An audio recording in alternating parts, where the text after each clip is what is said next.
Okay, and we're live. I just have to adjust something for Streamlabs.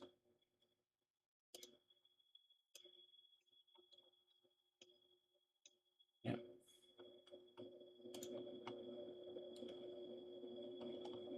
Oh god.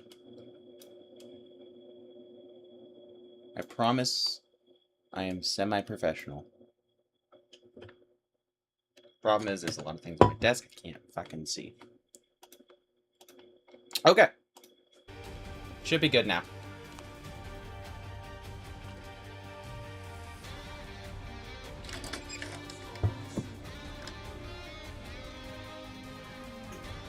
Yeah, we should be fine. Hi, everybody. So...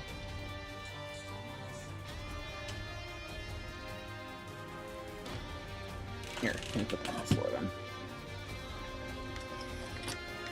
There we go. There we go. I could do it. I could see everything now. Hooray.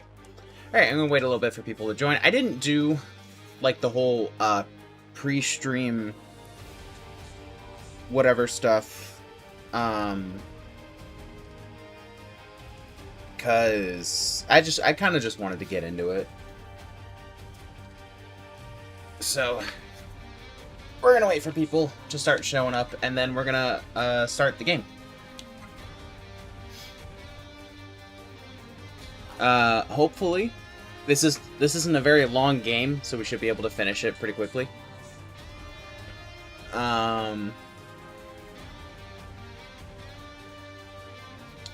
Or maybe we'll just start it up. I guess we'll just start it up. So I will do middle. Plays a character, an original scenario. Okay. Okay, so yeah, we're gonna be playing through Transformers Devastation. If you haven't checked out my review on this game, please go do. Oh, a little bit of lag, that's weird. After the stream, though. After the stream, you can check that out. I hope the volumes are okay.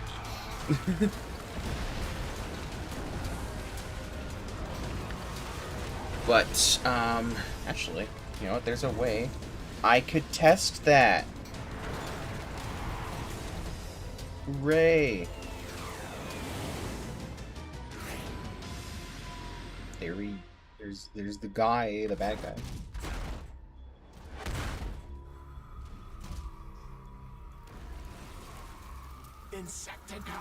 Oh yeah, the volume seems to be okay. Yeah, it's fine. Yeah, the volume's good. Cool.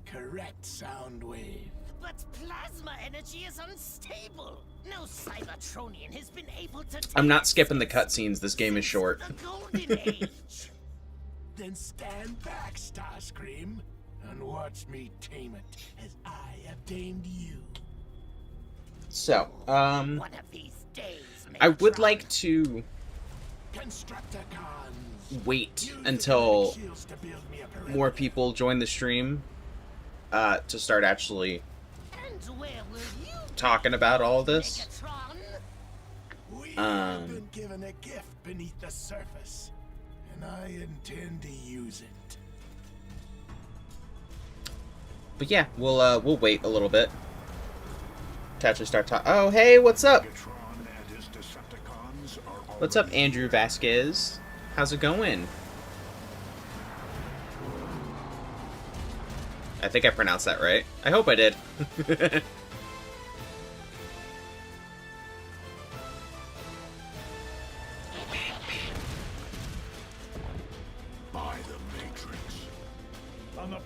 Hope your day's going good. You're doing good? Well, that's awesome. I'm glad you're doing good. It's been a rough 2 days for Transformers fans. But we're not here to be sad about it. We're here to celebrate the life and the legacy of Peter Cullen in our own way.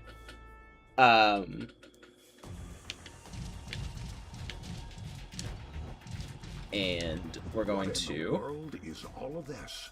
We're going to play my favorite Transformers game, and we're going to talk about Transformers.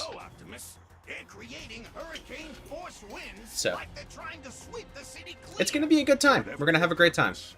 There is more to the situation than meets the eye. He said the thing.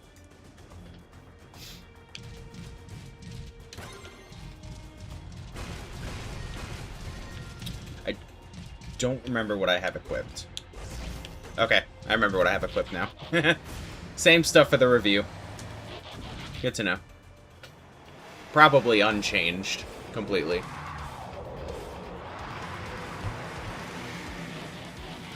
So if you haven't seen this game or you haven't seen my review, you are in for a real treat. This game is amazing. I know it's not Sonic, but...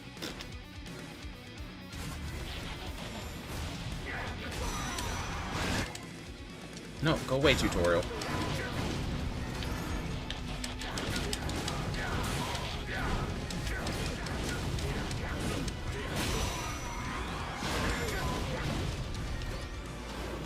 Do you like NCS release? I have no idea what that is.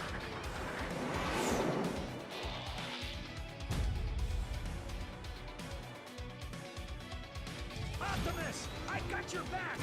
Come on, scrap 'em.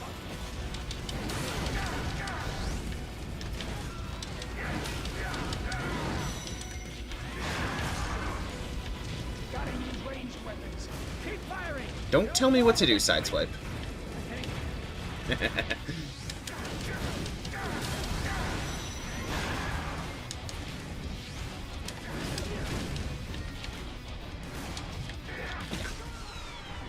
God, this game is so cool. I am playing on medium difficulty, just so we can get through this smoothly. But as Grimlock, at least, I have S-ranked all of the challenge mode on the highest difficulty. Well, not all of it. Majority of the challenge mode on the highest difficulty. So, it's not because I suck at this, but... Am I doing Crossworlds again? Yes. Not sure when. Maybe I could see if I could talk Saf into doing Crossworlds next weekend.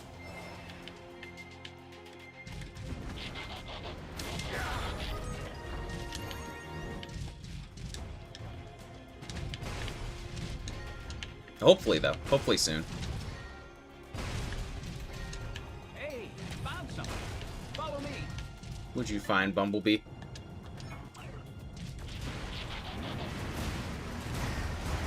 Now I know what the humans feel like when my windows are down. Optimus, look. Some sort of cache. Nice. I knew it. Nice job. Bumblebee feels a little tall. Like, the scale chart that I saw, Bumblebee is supposed to go up to Prime, like, at least Prime's knee. This Bumblebee, yeah, this Bumblebee's a little tall. But you know what, that's okay. I really, really like the design for this Bumblebee. I love the designs for everybody in this game. I love this game. What is Grimlock doing over there? The boy's just stomping on stuff. Having a time. There's my boy. It's my boy Grimlock. Grimlock, no get through door. Need help. I stay focused. I think I can get through.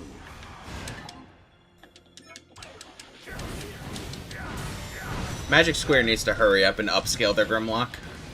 I don't think that's, like, controversial or, like, a hot take to say, but, like, Magic Square, please upscale your Grimlock.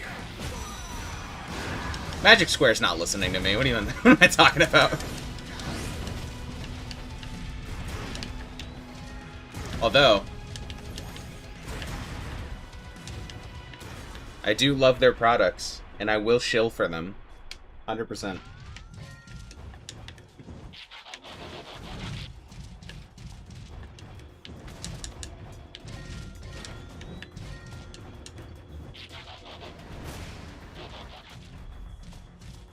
Oh. Post-tutorial boss fight, let's go! I love this part of the game. I love that the game does this. That, right after the tutorial, it's just like, alright, you got a grasp on things? Cool. Here, fight Devastator. Whoa, okay. Here we go, I guess.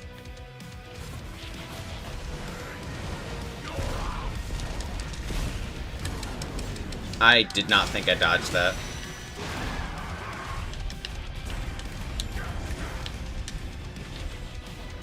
No. No. No! Okay.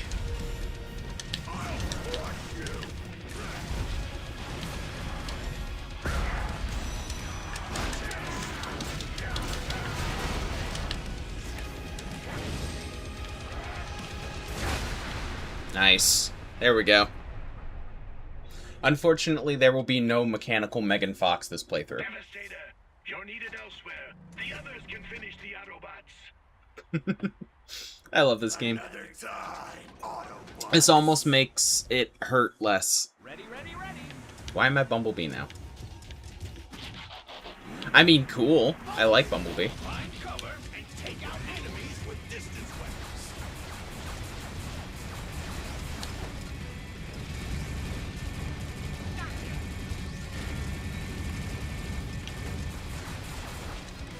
I didn't set up Bumblebee, so I don't know what he's got. Oh well.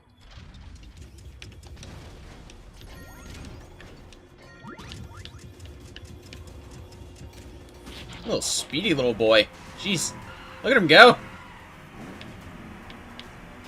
Woo! Yeah! Woo!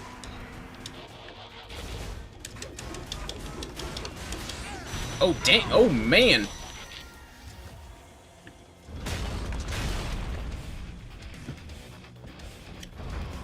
Little punchy guy. We'll have to destroy that claw.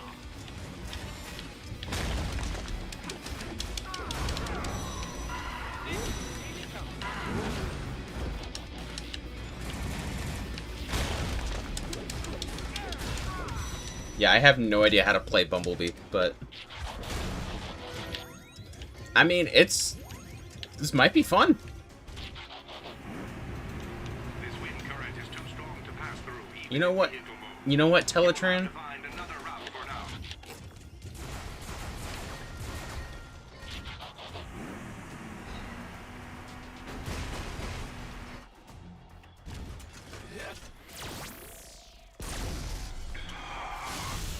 I find your lack of faith a pain in my ass. Megatron, what is the meaning of this? That was probably one of the dumbest things I've ever said. Today, I presume? That's I am fine. here to stop you from destroying the city. Stop me? Oh, Prime! You have no idea what you're really up against, do you? Who is really behind this? This is our home now, Megatron. We should respect it. No matter, Prime. Oh, it's on the floor. I Okay. have no interest in destroying Earth. But I'm not opposed to making a few, shall we say, improvements? I lost my water bottle. Bumblebee, Found it though. got to break through Megatron's shield. Get him! No.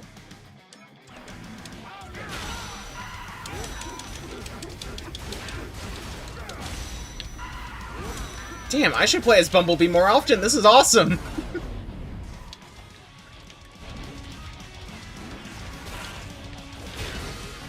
I've played as everybody but Wheeljack and Bumblebee.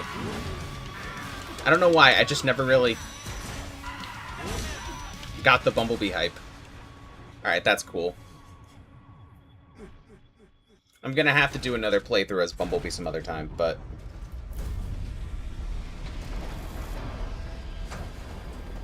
What in Cybertron's name? As of right now, we're gonna switch back to Optimus whenever we get the chance. Megatron is headed for that steel tower. Move out.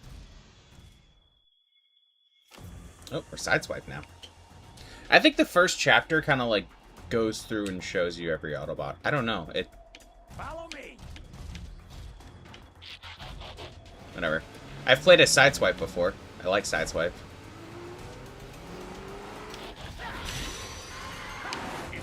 Not sure why he was so slow there.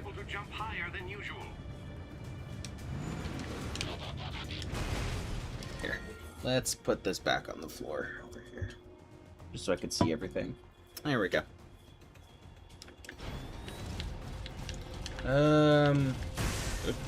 Alright, that worked out. No. Give me that. There we go.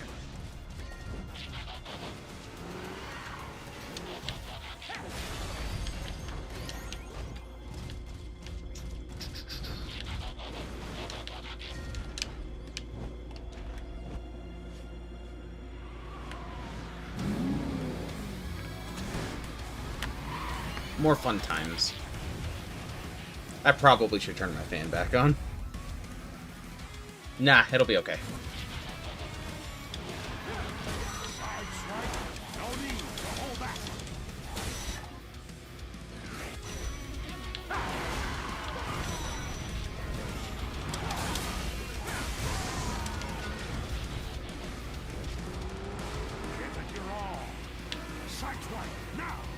Sideswipe is weirdly...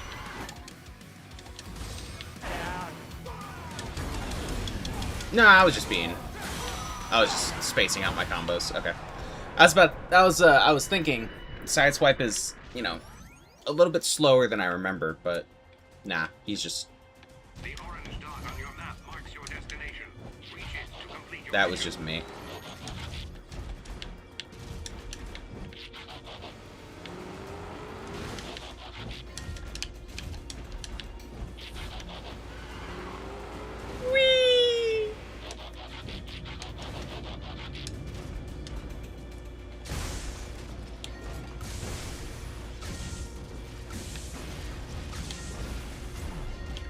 Really? Wow. Ah!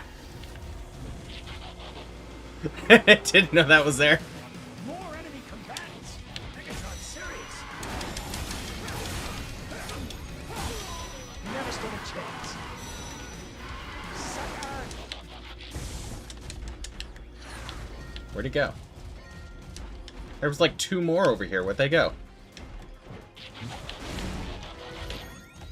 Oh well.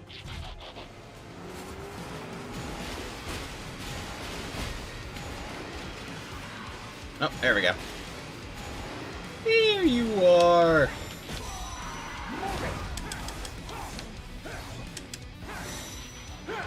Here, just do that, I guess.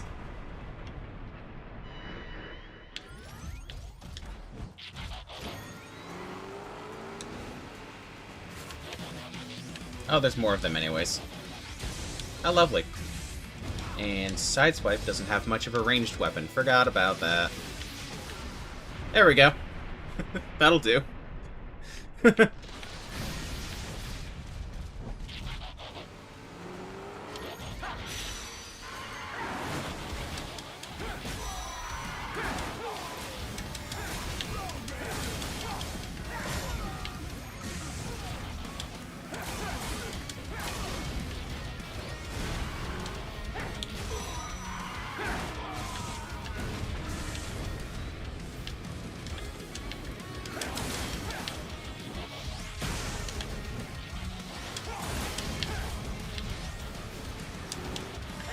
Honk.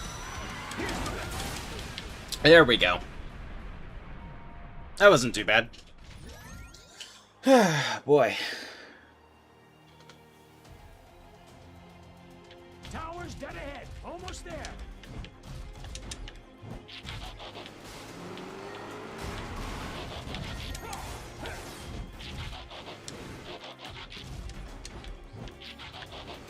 Okay, I think 20 minutes in. I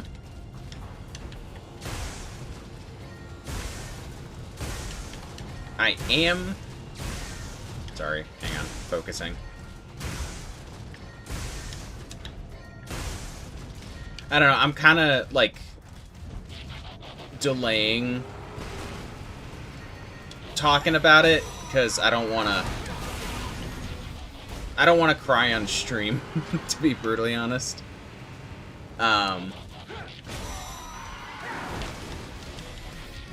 It's been tough dealing with it, and I know it's weird. I'm talking about it as if I knew the guy, and I didn't. I never even met him, which sucks so bad. I'll never get the chance to.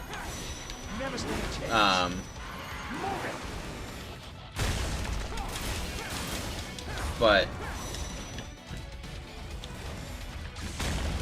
I don't know. I don't know, because, you know,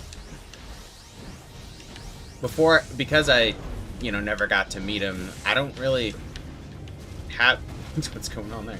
I don't really have much to say about him as a person, but I do have bits to say about him as a cartoon robot.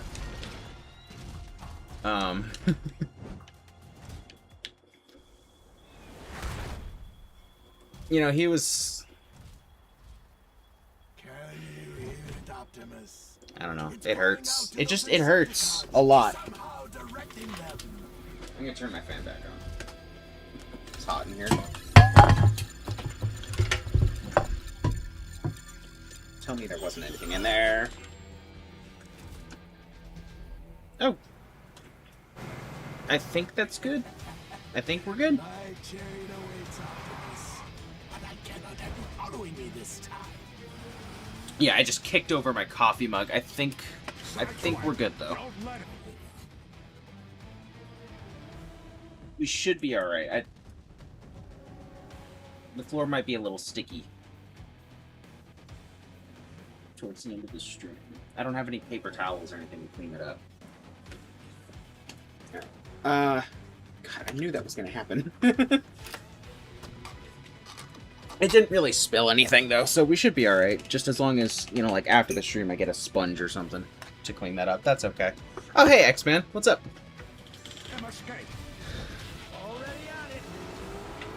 I was just gonna start talking about how's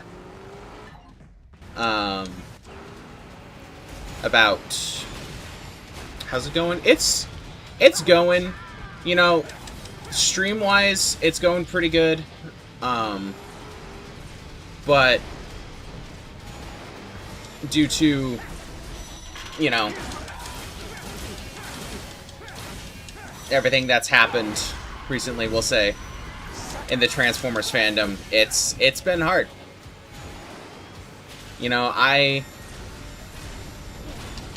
oh god. I never really get too upset. It's been a tough one. Yeah. I never really get upset about celebrities dying. And I was talking to Saf about this yesterday. I never get upset about celebrities dying because it just feels like, you know, it sucks, but I didn't really know them, so it's not like the biggest deal in the world. Well, I mean, it is, but you get what I'm trying to say. I didn't know them, so it's not, like, too bad. How was that only an A rank? What the fuck? It hurts, but whatever. But with Peter Cullen, you know, I didn't know him personally. I never met him, but I still felt that kind of connection. You know, so this one hurt. There was a lot of crying yesterday. It was awful. But how do I shut down the security system? Greetings. Normally this would be the part where I say an opening joke, but I don't have one. Oh, that's okay. I'm just happy you're here. It was sad because my childhood being with TF 2007 and a few other things. Yeah. I mean, I wasn't born in the 80s. I was about 20 years too late, but I grew up on the G1. My my dad loves Transformers. My dad loves the G1 stuff. My dad grew up on the G1 stuff. And that's what we watched. That's what we were taught. That's what we were taught. You know, I remember when I was really, really little, my dad would go down to the basement and yeah, my dad would go down to the basement and he would play the drums, and me and my brother would sit there and we'd play with his Transformers.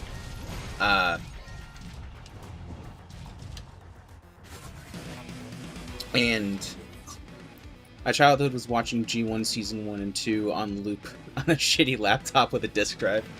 Yeah. My childhood was wearing out the tape of the 86 movie. It sucks, man. It hurts. I'm not really, like, too good with words usually when talking about this stuff, because sometimes I just dissolve into crying. But I watched the shows at the time. It was an awesome time, even if I partially left it for a while. Yeah, I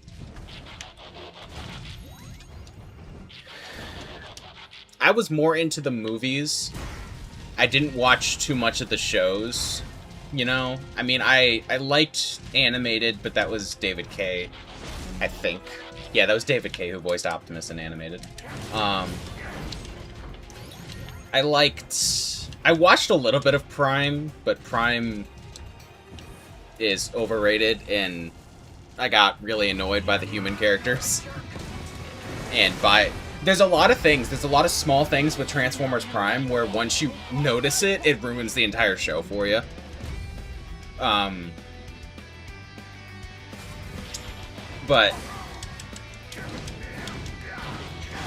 I was more into the movies, you know. Well, I mean, the only show I really got into when I was little was Beast Wars, but that was Gary Chalk, so.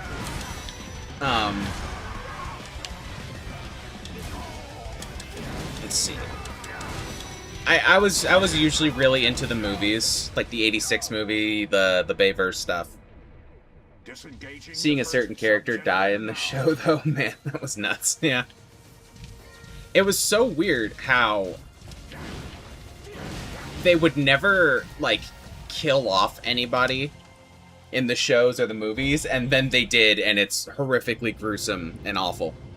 I think my family just stumbled upon a disc set of the G1 in an old thrift store, and that's where it started for me. Yeah. My dad, and then there's Shockwave, yeah. My dad grew up with all of the 80s stuff.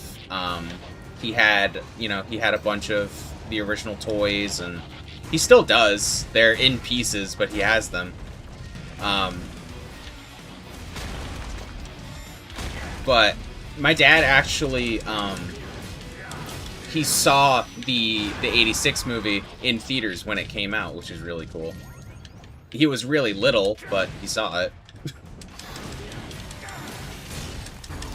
He said he remembers a bunch of kids crying and a bunch of parents walking out. It was awesome. I have a GoBots trailer. My uncle gave it to me. That's cool. I often forget about GoBots. I mean, GoBots are cool, but shut the fuck up, Teletran. GoBots are cool. I'm not gonna do any of that stuff. But I don't know, I didn't really get into, like, the show or anything for GoBots. I did also get the 86 Shockwave recently. That's awesome. I heard that figure is pretty good. I still have the Siege Shockwave, so I don't really need it.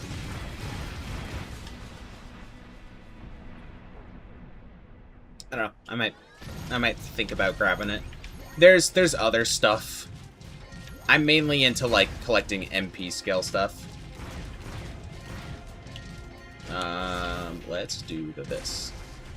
Wow, that did nothing. Okay. That's good to know. That's a very convenient truth. Where? There you are. They didn't have a proper shockwave yet, so I decided to nap one. Well, I think the 86 shockwave is a good pick. It's basically the Siege shockwave, but they removed all the, like, the ability to, add on all the extra armor bits. But that's still, like, a really solid figure, then.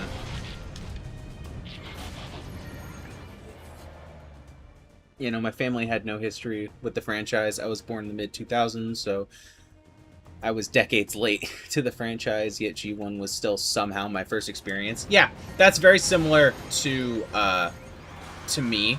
I was born in the early 2000s. I was born 2001. So I missed it. I missed pretty much everything but RAD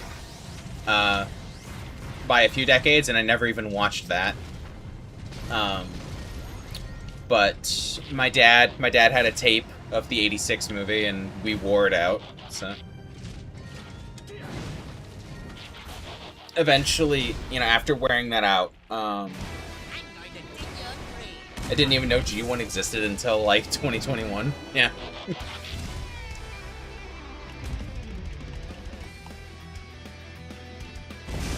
Oh my gosh.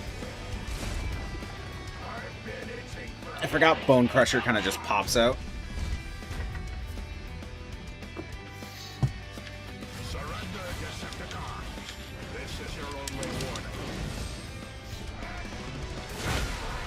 Oh! Alright, that works. That works. Maybe the difficulty's too easy. Shut down the sub-generator. I have it on medium. I probably should change it to hard. I don't know. One of my first birthday gifts was the disc of the 86 film, which I promptly watched on loop. Yeah. I watched that movie probably at least, like, 2 to 3 times a month. At least.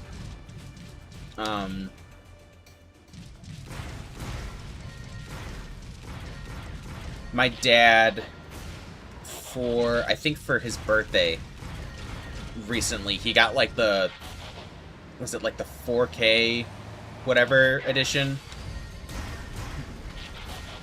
So I watched that a lot.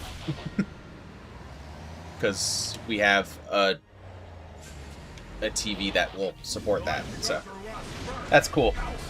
But it's... Man, we're going to go see the 86 movie next month when they re-release it in theaters, and that's gonna be tough, man.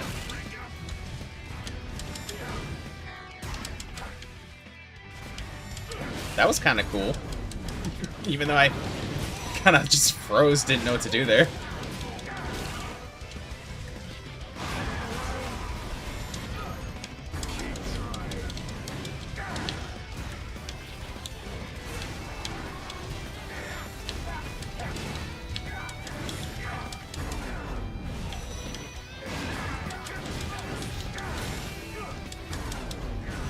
Oof.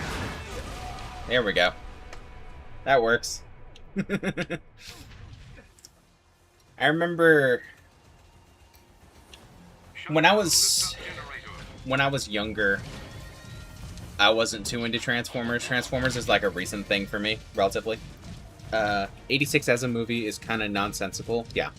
However, I think it still easily has the most beautiful animation of the franchise. Yeah. I agree. 100% I agree. The 86 movie is a little bit of a mess. The plot is a little bit nonsense. There's a lot of, like, animation errors and deleted scenes that kind of mess up the pacing of everything, and characters kind of just show up in the background and then never again. Like how Snarl shows up for like half a second and then never again. I think he was supposed to have a lot more time in that movie. Snarl was at least supposed to be included with the majority of the rest of the Dinobots. How in the beginning, where it's showing like the that huge like firefight between the Autobots and Decepticons right before Optimus comes in, Grapple is there in the background, and then he's just gone for the rest of the movie. Which is fine.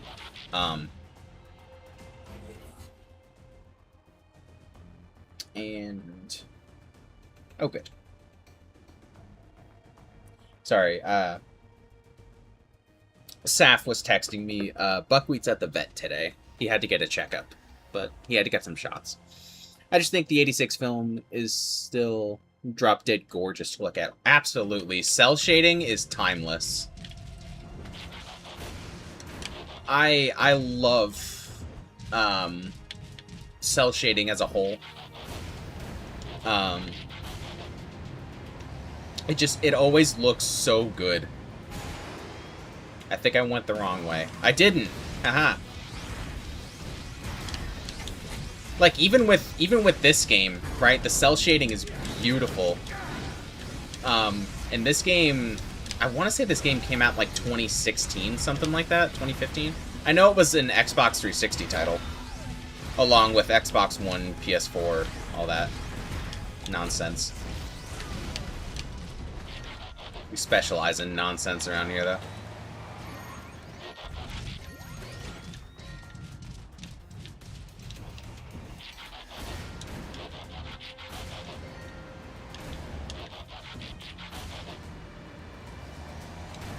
Oh, we gotta go up there. Okay. I mostly remember this game like the back of my hand, but like sometimes I forget things. It's like that scene in Robots when Fender says, "I know this town like the back of my hand." Hey, that's new. Is that a Robots reference in my Transformers stream? Strangely fitting.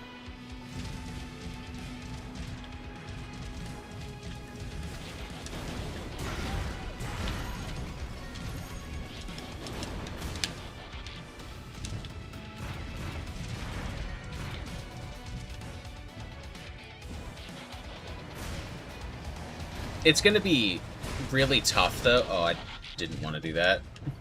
I wanted those. It's gonna be really tough, though, if they go to make another movie. I don't think they're going to make another video game anytime soon, because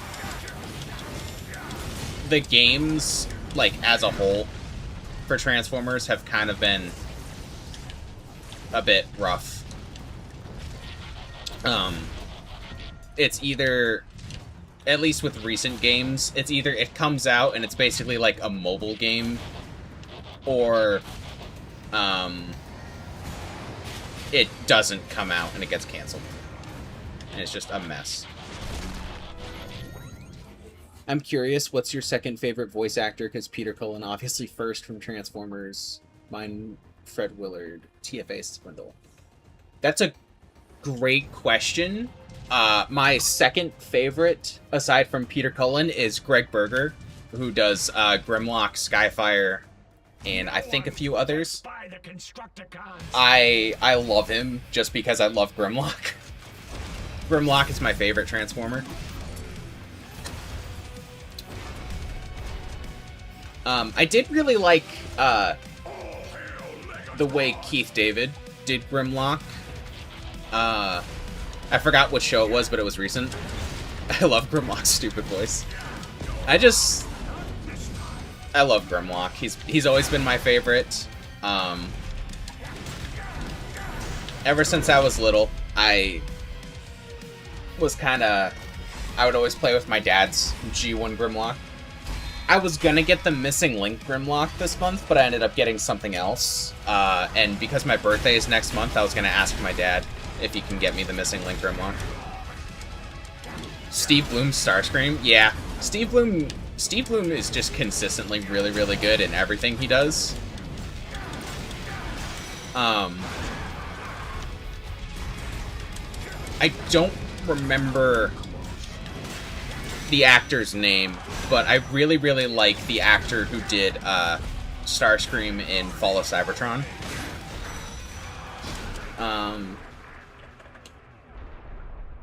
I like the entire cast for Fall of Cybertron. I really liked whoever did the voice for Megatron in Animated. I think he should be Megatron more often. I am now in control of the greatest Cybertronian mission ever undertaken. It cannot be. The Proud Star. And finally the diodes tumble.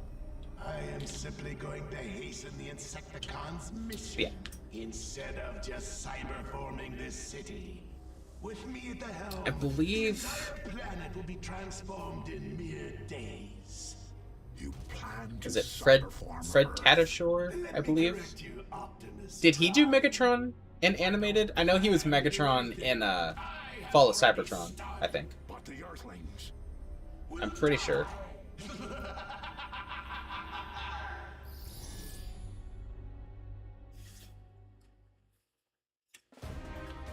I'm pretty sure it was. Hey. First chapter is done. I will probably have to have to sell a bunch of things. Let's see. Lab, sell.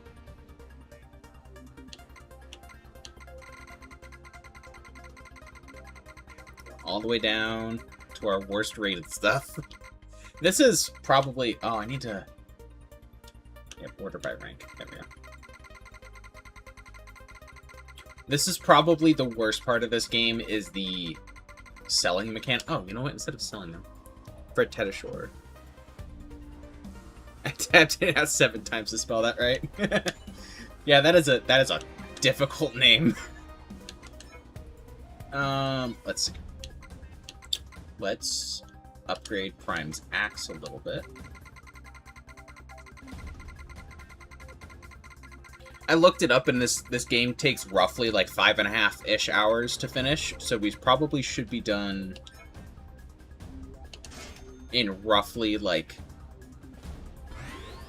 5.5-ish hours. 5.5, 6 hours, probably.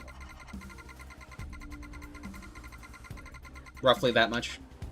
That sounds good. But, you know, I don't think I need to really do this. I think what I should do is wait until the game yells at me that I need more space. And then we'll... The barrier is disabled. However, the door itself... Here's an odd thing to say. I'm really sad we'll probably never get any sort of flashback scenes with Thaddeus and Invincible. Yeah, I didn't even think of that. Yeah, there's a lot of... Well, I don't know. Maybe we'll get lucky. Maybe he On my way. pre-recorded some lines before he died. I don't know. Nope. I know it's almost certain that we're probably not gonna get him as Optimus again, because I don't...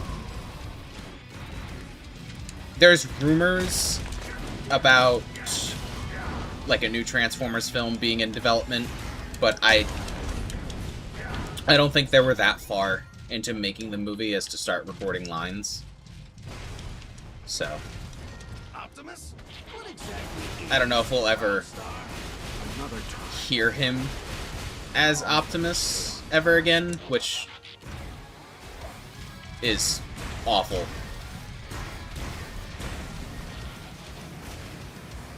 But that's how it is now.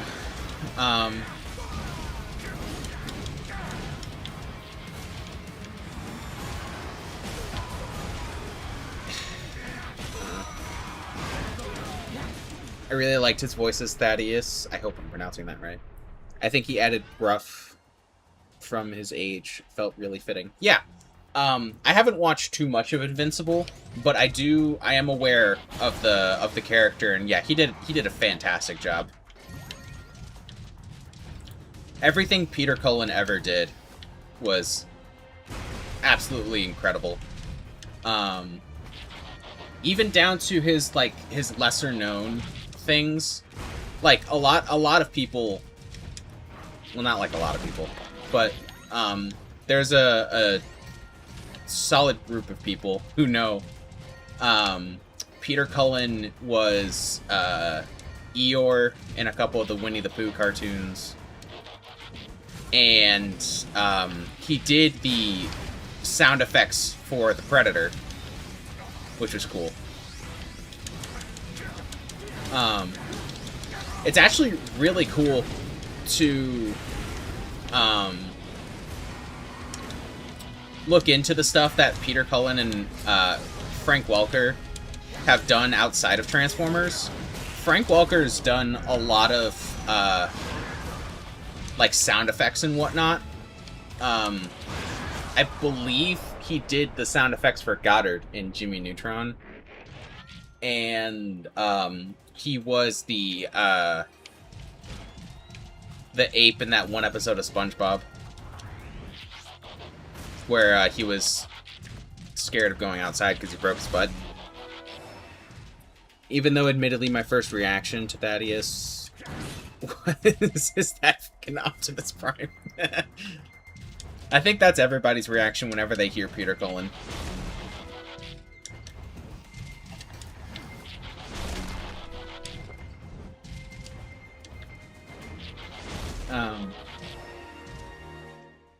I'm mostly nervous for future Transformers movies and games because there's not a good chance of a positive outcome when it comes to that. Like, I saw somebody said that they should just retire the character of Optimus, and I don't think so. Because, you know, Peter Cullen may be gone, but everything that Optimus stood for shouldn't also leave. You know, there should be... The next generation of Transformers fans deserves to have their own Optimus Prime, you know?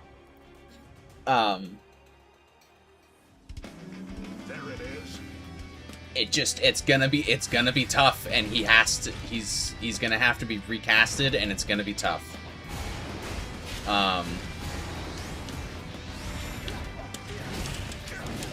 don't know who they would get. I don't want them to recast him, but that's just how it's gonna have to be. And I don't want to talk about recasting him like this soon after his death, because it just doesn't feel right. It feels like really, I guess, really corporate in a way, and I don't want that. I don't want to think about having to hear a different voice coming from Optimus.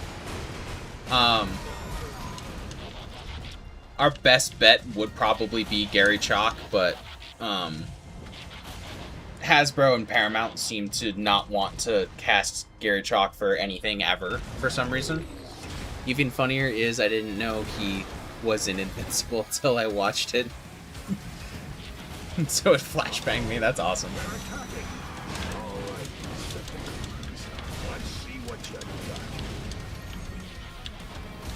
Yeah, it's always so nice, you know, hearing his voice in other stuff.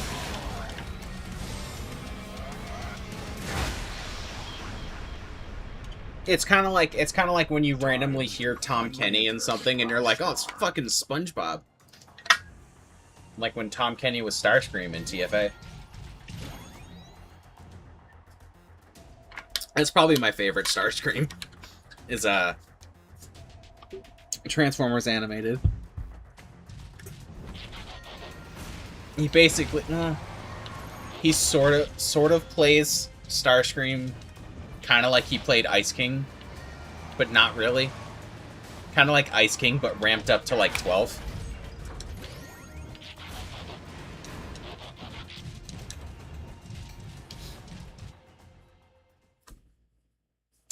But I did see something. Autobots, welcome to the Cloud Star, the great ship of Nova Prime. I think our best bet, if they're gonna bring back Optimus, would be Gary Chalk, but back. Well, welcome back. Showed my friends TFA. Their main reaction to the first episode is that fucking Tom Kenny. It's really funny because Another Cybertronian ship crashed on Earth? What are the Tom Kenny was Starscream, and then Bill Fagerbaki was Bulkhead. So you got SpongeBob and Patrick in the same show. It's hilarious. Cybertronians.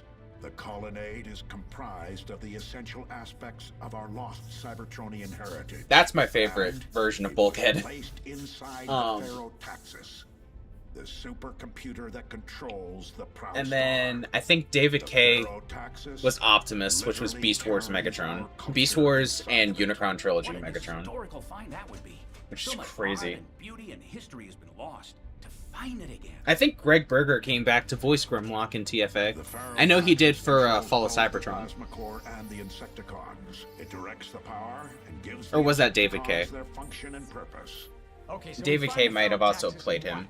what? Might have also Destroy it? voiced Grimlock It's got so in much of our culture in it. We can't do in that. TFA. I don't remember. No, we can't. We find It's the been a bit. I'm gonna have to plasma core and rewatch, shut it down. Shutting down the power is TFA. the most surefire way to stop the I love a lot of When we locate the VA's Pharaoh Transformers Taxis has and seen, preserve our culture, but Animated Swindle Nova Prime was likely my favorite, not counting Cullen. But for now, stay An focused. amazing voice There are more floors to this for ship. possibly my favorite Split TF up character. and locate the plasma core. I agree.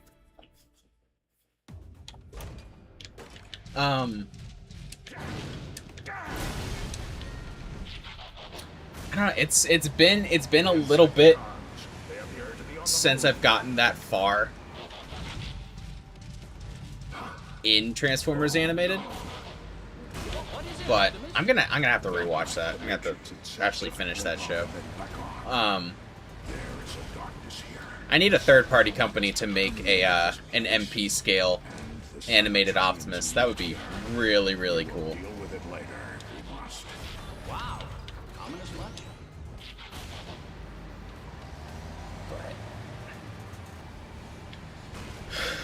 I don't know.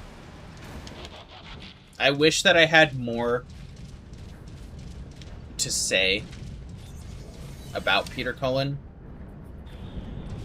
I never met him, and I really wish I did, but I need an animated Swindle. I think the original figure was supposed to be pretty good, I think. Soundwave, where is Megatron?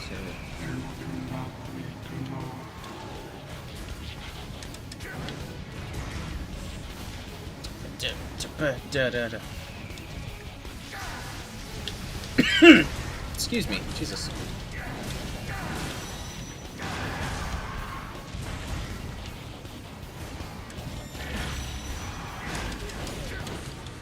Oh, there we go. That was quick. Soundwave, I need you here. The others can take care of them. Understood. Abort mission. Always the coward, Soundwave. Bye, Soundwave. Megatron has taken control of the ship and the Pharaoh-Taxis that operates it. He now commands the Insecticons. Maybe if we blow that Pharaoh what's it up, it'll stop Megatron. No.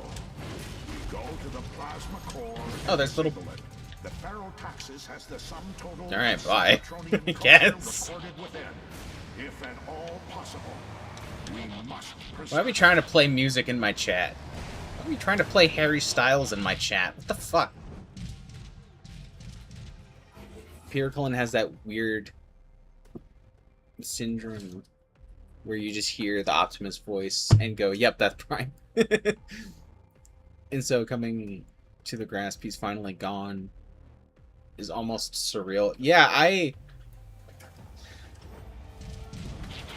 woke up this morning and I almost didn't believe it. I thought it was all just a really bad dream. I had to recheck, like, Facebook and everything to make sure he was really gone, and yeah. The Insecticons are getting annoyed again. They're coming from those pods. I'm almost, like, in denial of it, you know? Like, part of me really wants to believe that I was wrong and that it didn't really happen, but yeah, it did, unfortunately, and just, man, I hope that his family is doing okay. You know, that must have been a really hard loss. I hope everybody's doing alright. It was, and I was talking to Saf about this last night, it was so nice and it was so cool to, for one day, see the entire Transformers community come together and not fight over, like, who's, you know, Optimus is better, or, like, whether the Bayverse stuff is, you know, makes you not a real Transformers fan, or whether G1 stuff is garbage, or whatever people say in those groups. It was so nice to see everybody just coming together and agreeing just for one day. It was amazing. It felt really nice. And, you know, all of the, come on, hit the thing. All of the Transformers reviewers on YouTube making their videos. MGO made an absolutely beautiful video just talking about how incredible of a person Peter Cullen was, and it's just, it was hard not to cry yesterday. It was hard not to get emotional. It's hard not to get emotional right now. You know, I'm fighting it back right now, you know? It's tough. I saw someone post about it and instantly did a double take looking up his name. Yeah. My dad texted about it, Saf texted me about it.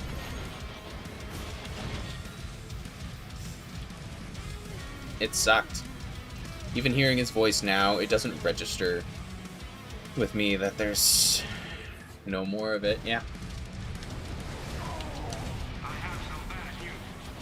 It sucks that there isn't going to be anything new, but it's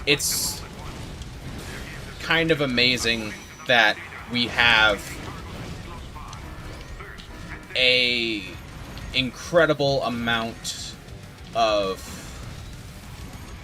you know, we have basically a lifetime's worth of movies, TV shows, video games that we could go to just to hear his voice again. And I think, you know, he got probably the best possible outcome for life, being immortalized in something that he loved so dearly. And I think that's amazing. I think that's what everybody should strive for, is to somehow immortalize themselves in what they love doing. Whether that be just whatever that may be.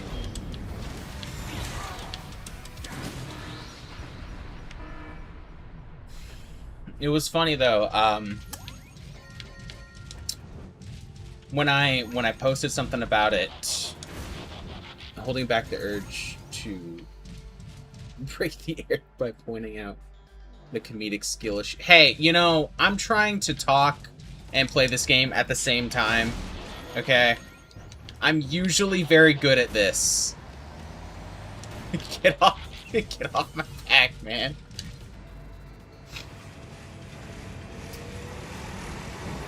Blaster turret located on the platform. Oh, God, I love this part. Lock and load.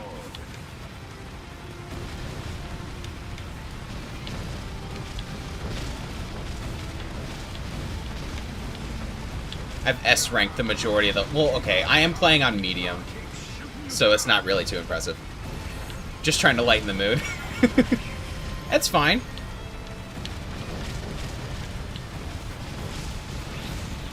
My favorite track in the entire game. My favorite track in this game is Shockwave's theme. Oh my god, it's so fucking good.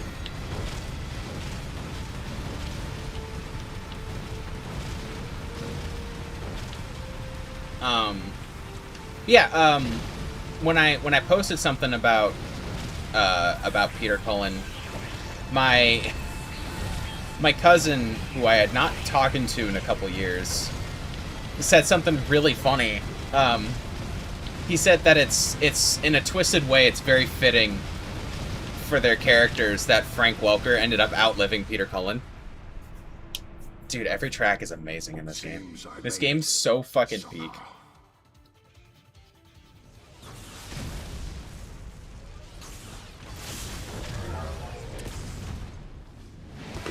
Oh, big guy.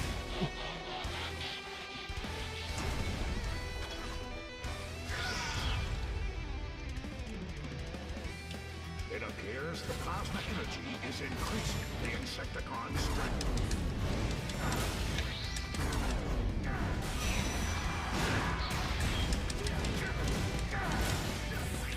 Not even close. Oh, I forgot that has a bit of a delay.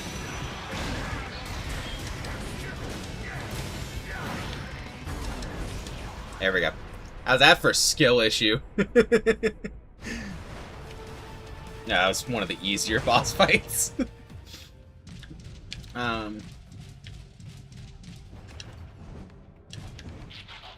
Yeah, Yep.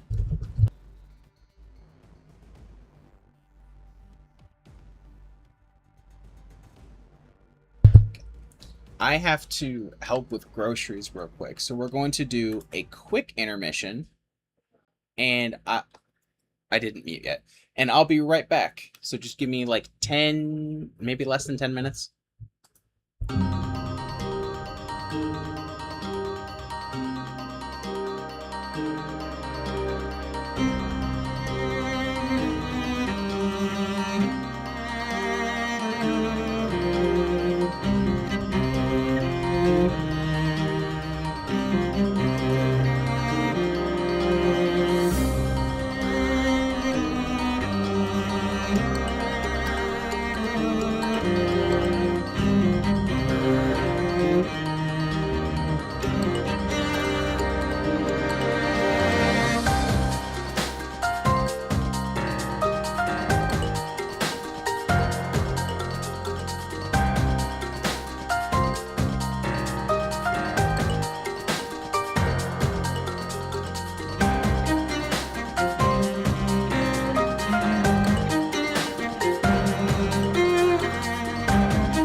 Okay, hello, hello.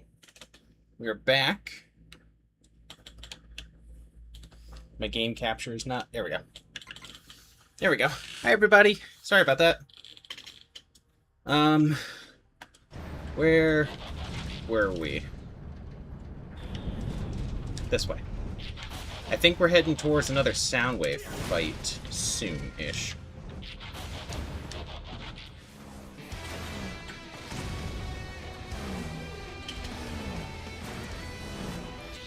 I hope that wasn't too... No, that wasn't too long.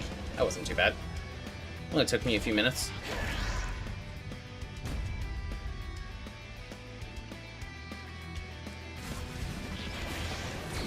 Bombshell, not too bad. Boink. Jesus. There we go. That was easy. We're just speeding through this game, I guess.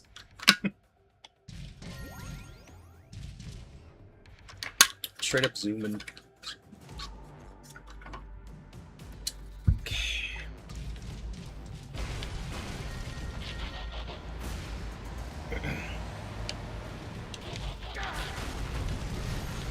Actually, funny, well, probably not funny.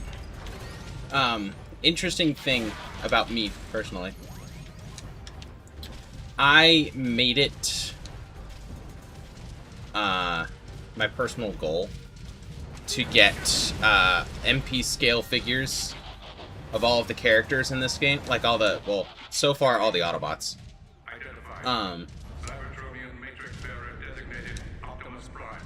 Through the Matrix, we can foretell your future. You will defeat your great enemy, and the war you have waged will end soon. You will lead your people so that they may face their darkest hour, but they will face it without you. You say the war will end, and my friends will be safe. That is all I could ever ask. Who's gonna tell him?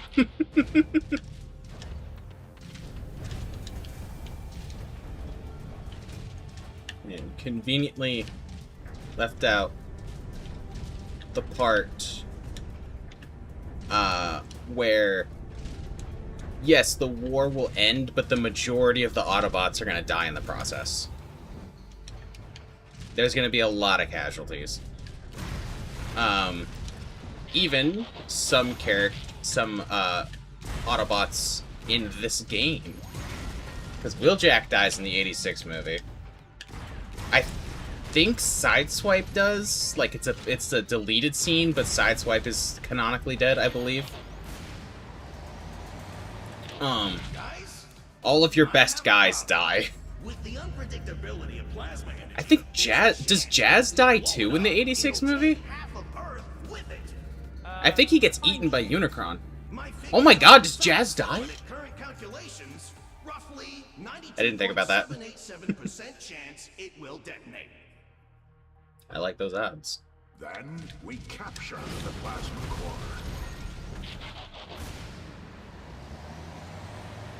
I completely forgot if Jazz died in the 86 movie. Oops. Was that kickback?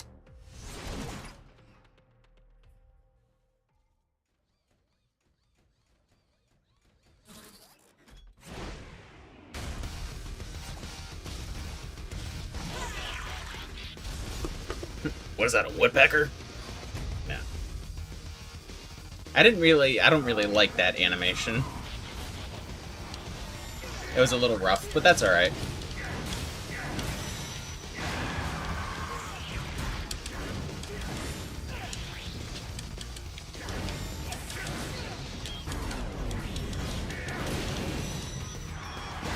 Get him! Nope! Oh boy. Not back up. You're not as dumb as you look. Oh boy.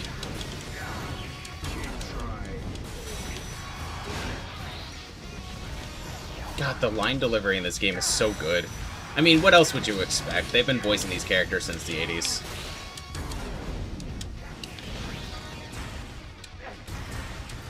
I've returned. No, I'm not crying. Shut up. Oh, hey. Saf is calling me. Hey, you. Hi, baby. What's up? We did it really good. That's good. You've got no more Pokebutts for the day. Nah, he's got to get all the Pokebutts. No, he's not done with his Pokebutts. No, more Pokebutts. I got him a single dose of his flea and tick.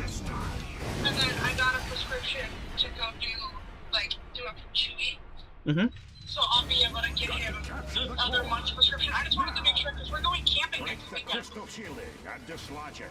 Oh, yeah, so I can't come up. Jesus Christ. Jesus. Um, You could just not go. You could just not go. but I want to go. I know. That's alright. But, yeah, I wanted to make sure he had his flea and tick for camping. Mm-hmm. Next appointment, If this I continues, need to the do... Oh, shit, I forgot to book another appointment. 4 to 6 weeks, or 4 weeks, 3 or 4 weeks. I don't know. They'll give me an email, I'm sure. Mm-hmm. But he's going to get more vaccines down. because some of them he But didn't if we get allow when he was a Megatron puppy. to retrieve the plasma core before we and now find with it, his plan, our he'll be able victory to here get will them. not matter. We must move quickly. They said that I think I told you, or texted you, he's 20% overweight instead of 30 now. I don't know how much I believe that. I don't really believe that at all. His next vet appointment, I have to do a pee sample for him. Yeah. They wanna, I guess there's things that they can test with his pee. Mm-hmm. And then they can also test, like, his liver function, his kidney function, all that. Mm-hmm. But overall, he did really good. He wanted to say hi to every food dog. I'm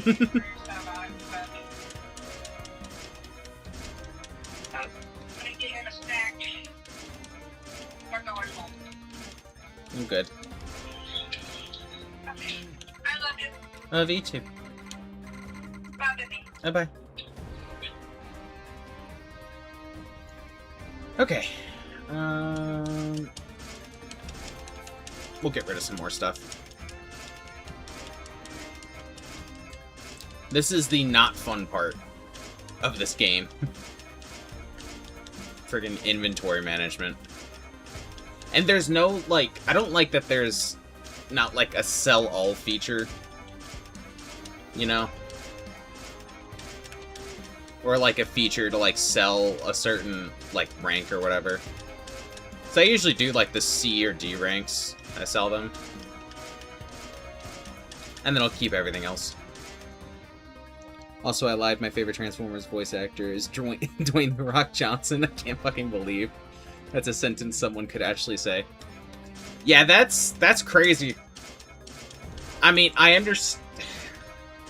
It makes sense why they killed off Cliffjumper in the first episode, because good old, because The Rock was too expensive, so that's why they killed him off. But that's insane, though. That's insane that of all the voice actors in the world, they got Dwayne Johnson to voice Cliffjumper. Like, I would understand getting Dwayne Johnson to voice somebody in Transformers. That's cool. But, like, Cliffjumper? He did do a surprisingly good job. I will agree. He did a very, very good job as Cliffjumper. Because, like, we still have to shut it down. We should scan for deceptive activity. That plasma core eject button wasn't targeted. Megatron's gonna need what am I trying to say? pick it up. Split up and find a Decepticon. There's a, like, weirdly, minus a few exceptions, there's, like, a weird thing where even, like, voice actors, I'm not gonna say bad voice actors, because in no way is Dwayne Johnson a bad voice actor. But voice actors you wouldn't expect to show up in Transformers often do an incredible job in Transformers. right? Like, you wouldn't expect Tom Kenny to show up in Transformers, but he is probably, beside, like, the original G1 Starscream, he's my favorite Starscream.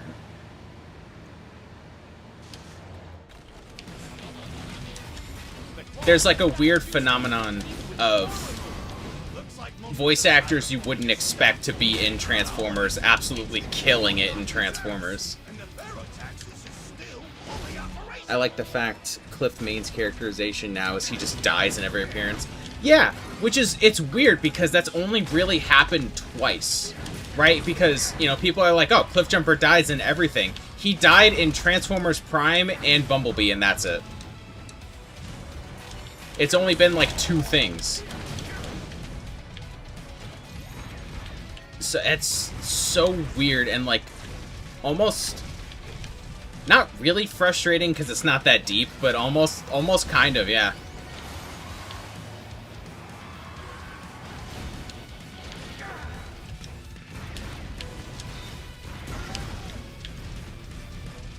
Okay, well, he also got shot to death in the iconic that scene. Which... Did he die in the 86 movie? I just recently had an epiphany that Jazz might have died in the 86 movie, so I don't know the complete total, like, death count.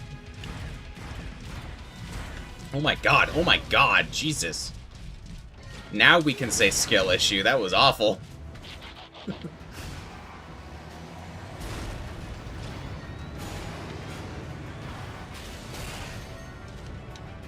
Either in the shootout or the corpse pile.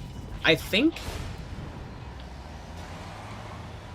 No, because Cliffjumper was with Jazz, and they both got sucked up by Unicron in the 86 movie.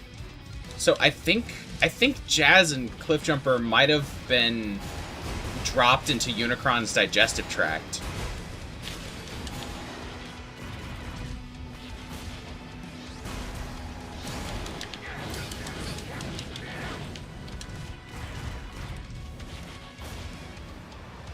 If I'm remembering correctly. Which I might not be, but oh well.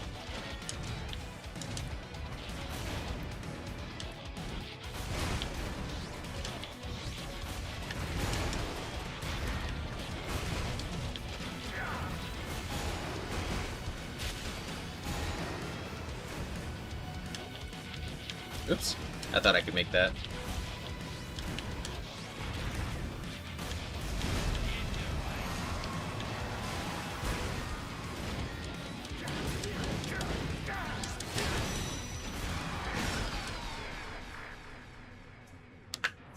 There we go.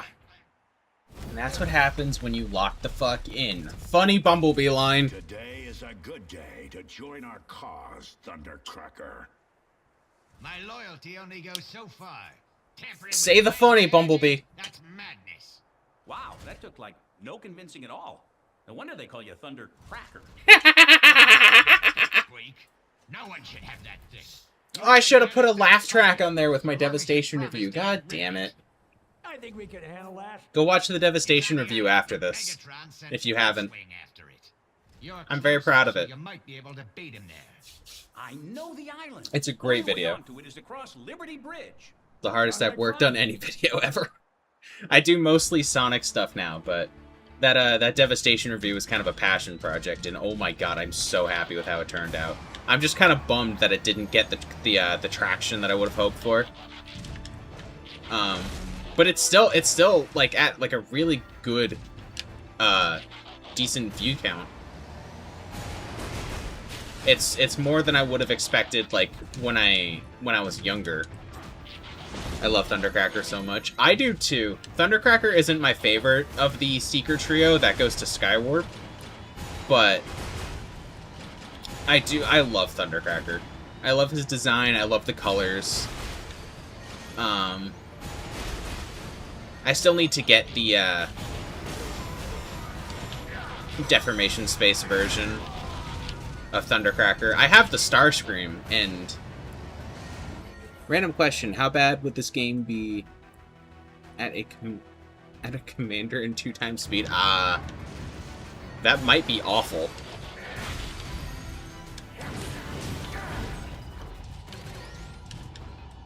But if there's a way I could do it, I'm gonna.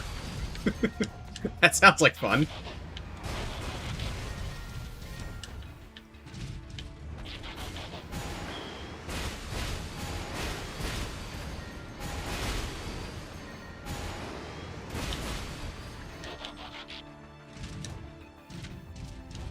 Skywarp is dry paint as a character. Yeah, that's fair. I mean, character-wise, Skywarp doesn't really have anything.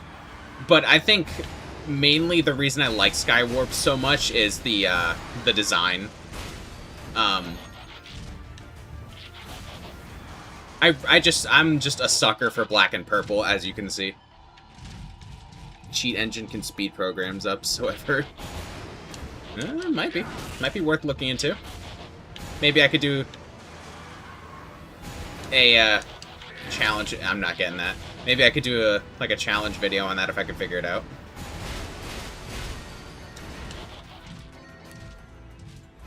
I think this is one of those games that would crash if I unlock the frame rate, so fair enough. His colors are fire. Exactly, that's what I'm saying. I think of the Seekers, Starscream is the most overrated, Thundercracker is the most underrated, and Skywarp is right where he needs to be.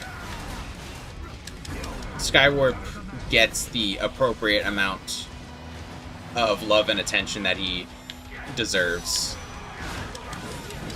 Which might not be as much as I think, actually, come to think of it. I think Skywarp kind of...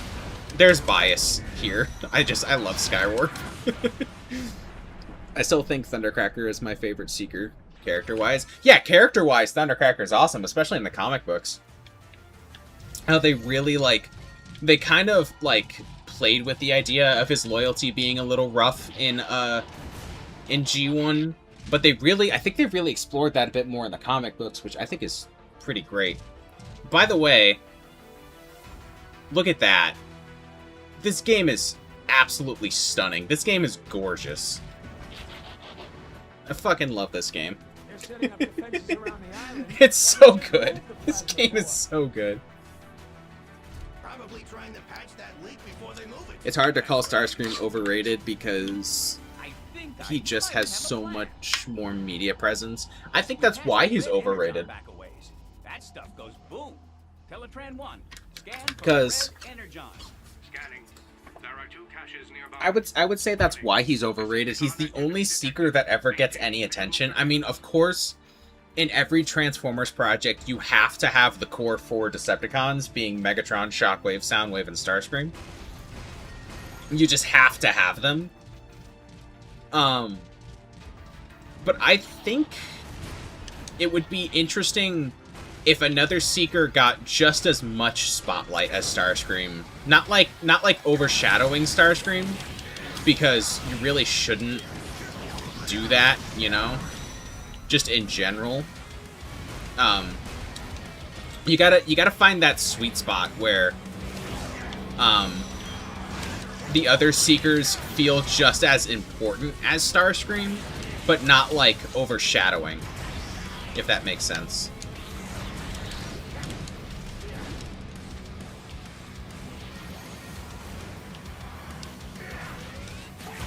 God, I hate this part of this game. The top-down view always fucks with me.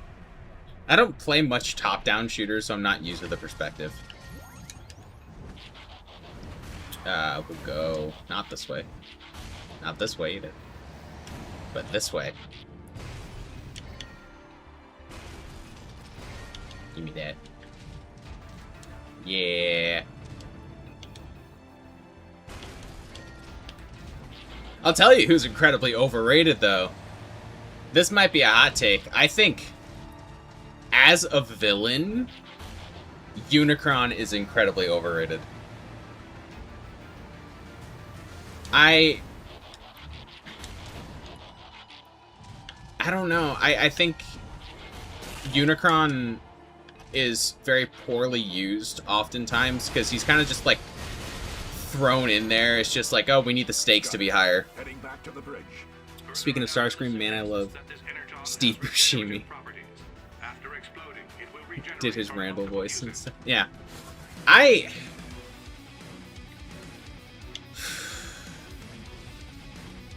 No. Here's another hot take. I really didn't like Transformers 1. I have a lot of big issues with Transformers 1. Speaking of overrated. I don't know, is that going to get me kicked out of the Transformers fandom for saying I don't like Transformers 1?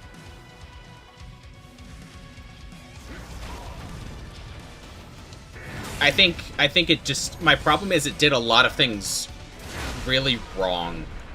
Like, fundamentally misunderstanding the whole concept of Transformers as a whole, if that makes sense. Like, I don't like how they basically made the ability to transform, which every Cybertronian in every piece of Transformers media, to my knowledge, has been able to do. They made it both a class issue and an ableism issue, and I don't like that. Like, I understand, like, you know, because of the whole, like, war aspect, Transformers is inherently political. Because of the whole, like, war aspect. Everything else, no, not even a little bit. But I think making...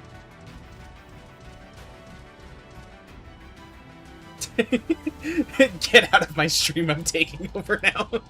Okay, plead your case. Yeah, so Transformers 1 making...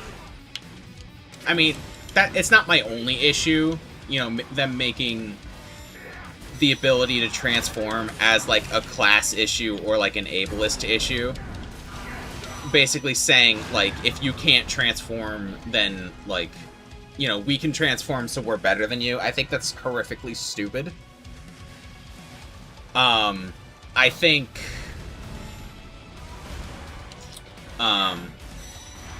the casting as a whole was just not great. Mainly because they casted a lot of, like, really big name actors as the characters, so it's hard to hear the character. And it's just really easy to hear the actor, if that makes sense. Like, fuck's his name? Chris Hemsworth, I think? That they got to voice Orion Pax / Optimus. I don't hear Orion Pax or Optimus in Chris Hemsworth. I just hear Thor. Well, not really, because he's not doing, like, the accent. But it's hard not to think of it, you know? I think of all of the casting, I think Chris Hemsworth as Orion Pax was probably the best. You're not really I hate everything that Keegan-Michael Key does. Everything he does turns into trash. So he was probably the worst Bumblebee I've ever seen.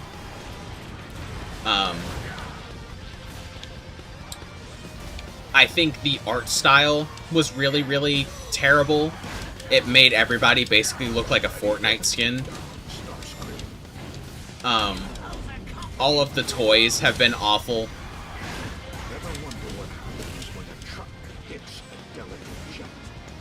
It's just... I think I can meet in the middle and say that I'm really, really glad that people really like Transformers 1, and I think for the sake of everybody who did really like this movie, I think it deserves a sequel. I personally didn't like it, and that's just me, you know? I'm not gonna say you're wrong for liking it, and I'm not gonna say... That was cold, Prime. I'm not gonna say you're wrong for liking it, and I'm not gonna say that, you know, it doesn't make you a real Transformers fan for not liking it or any BS stupid shit like that. But what I am gonna say is it wasn't for me. It wasn't my thing. I wasn't a huge fan of it. I don't understand the hype. I'm happy for anybody who does, though. I'm so unbelievably happy for everybody who likes it, though. I'm so glad that there's a Transformers movie that has gotten this much love and attention. So, I personally see no issue with the class stuff, mainly because it works really well in relation to Sentinel Prime's character. Yeah, I mean, it works really well with the story. It just, my main problem is, you know, the ability to transform is like it's a core part of the franchise, you know? And they made it a political issue.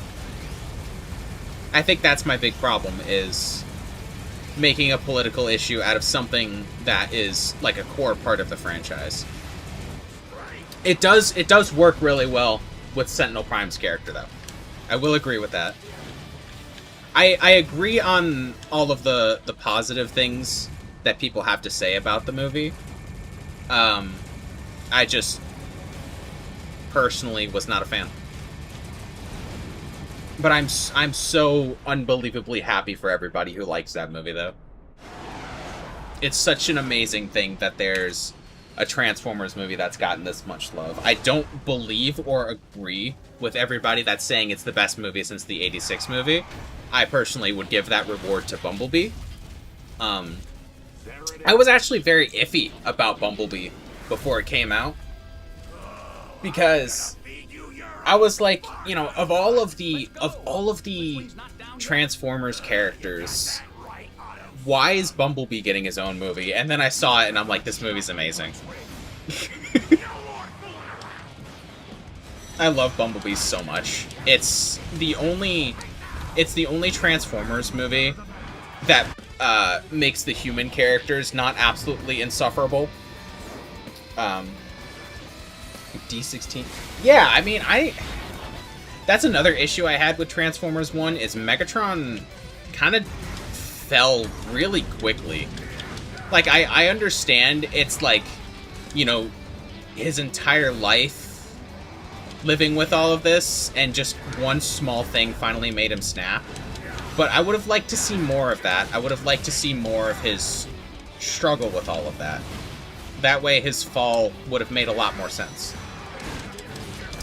I will take back a previous statement. I really, really like the voice actor for Megatron. He did a great job.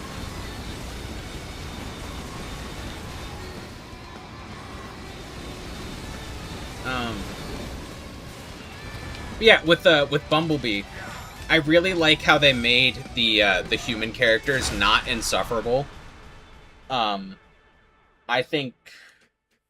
Careful, everybody. Lightning could be lethal. I think Charlie is overall the best human character in Transformers, because she's not either a whiny adult or what am I saying? She's not either a she's not either a whiny kid or a useless adult. That's what I'm trying to say. I think the movie would have worked well with an extra 10 or so minutes. Yeah. I am an inventor.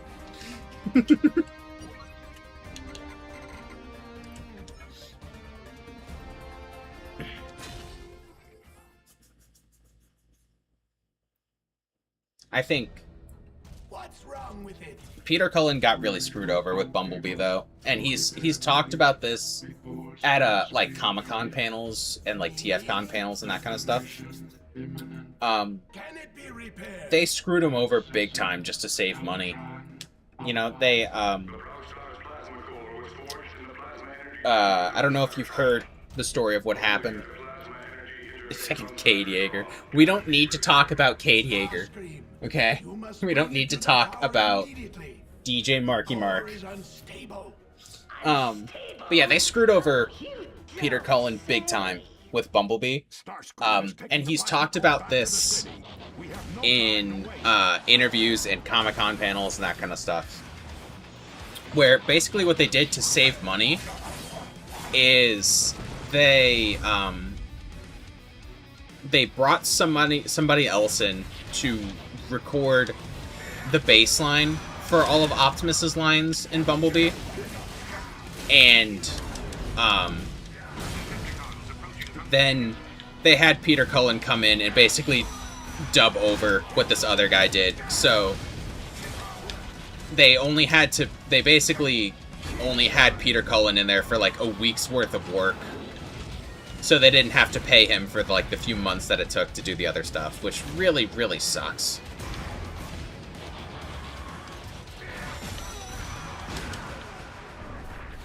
They really screwed him over big time. But I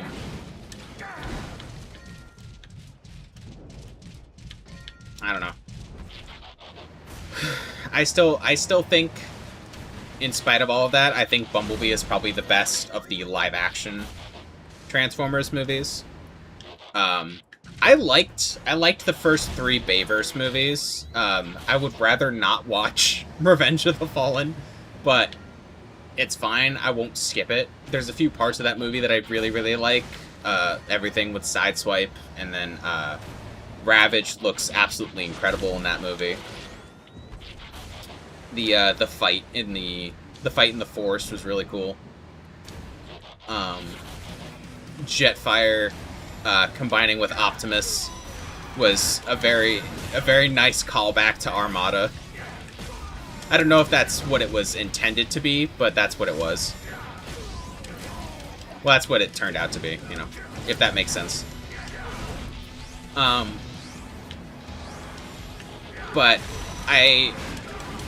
Dark of the Moon wasn't great, but I'd say the only, like, truly,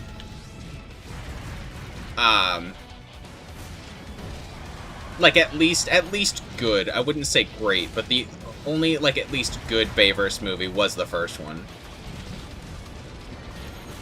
I like parts of other ones. I like the Dinobot scenes in Age of Extinction, and I really like the Night Optimus design in The Last Night. I love Megatron's design in The Last Night. But it's just, the movies are rough sometimes. I like the cartoons a lot better.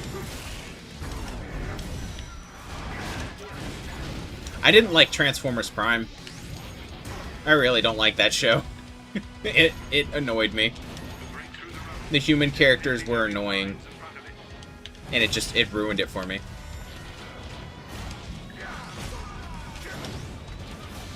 Especially Miko. She single-handedly ruined the show for me. Because I don't like the whole loop of, like, Miko is told not to, you know, not to go off with the Autobots on whatever mission they're doing because it's dangerous, and then she sneaks off, and then Bulkhead gets in trouble for it, and then she mopes because she almost died. I don't like that loop. I don't like that kind of, like, character type where, like, they blatantly disobey orders and then mope about it when they almost get killed, and then somebody else gets punished for it. I don't like that character type.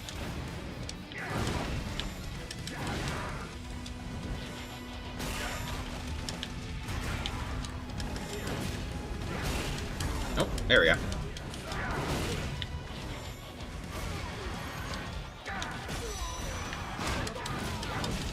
Oh, boy.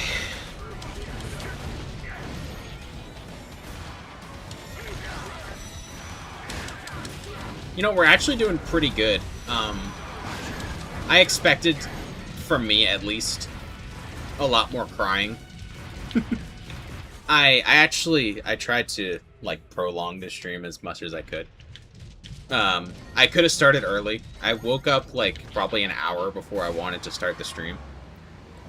And I tried to, like, prolong it as much as I could. But This thing is getting harder to control where I'm going. I really like this voice actor for Starscream, too. Get me, Motormaster. I want to see him in more projects. Teletran 1, I need coordinates on Starscream. Routing based on Starscream's last known trajectory. I'm sending probable coordinates now. Oh, there's Motormaster. Motormaster. I don't know how I feel about Motormaster's design change in this game. What was that? I kind of like it, but also like it's way different than his G1 version.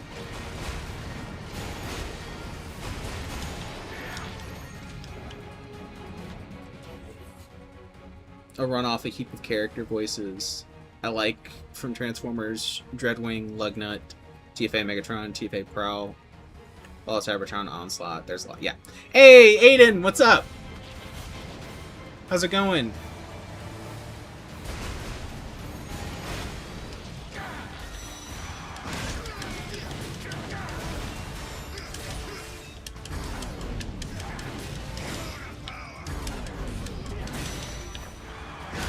Just woke up. Well, I'm glad you're here. Sorry, I tried to think of something funny to say. It didn't work. Alright, PP. Yeah, I know. It really sucks, man. Motormaster's boss theme. My god, yeah. Motormaster is a little undercooked in this game, I think. He's a little easy. He's a little bit too easy.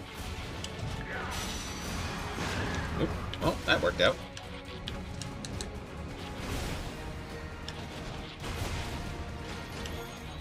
All good, yeah. Hey man, I can't always be on the top of my game. You know? It's hard to keep the title as the funniest guy on YouTube. That's not true. I'm not even close. I hope you've been keeping well, my dude. Yeah, in terms of, the loss of Peter Cullen, I got all my crying out of the way yesterday.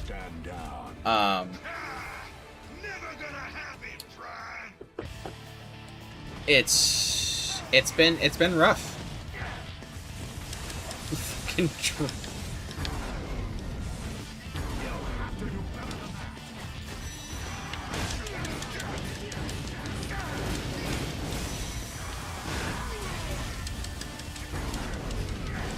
I can imagine, yeah.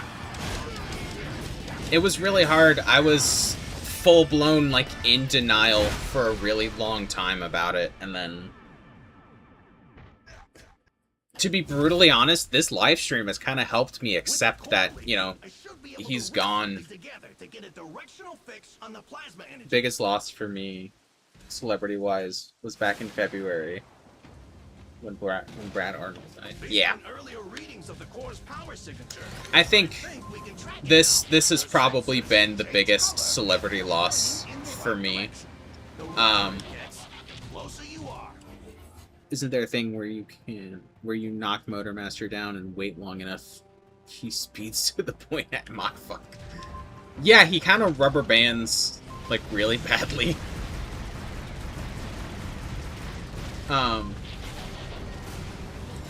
But yeah, fuck, what was I saying? Lead singer for Three Doors Down. Yeah, man, that was hard.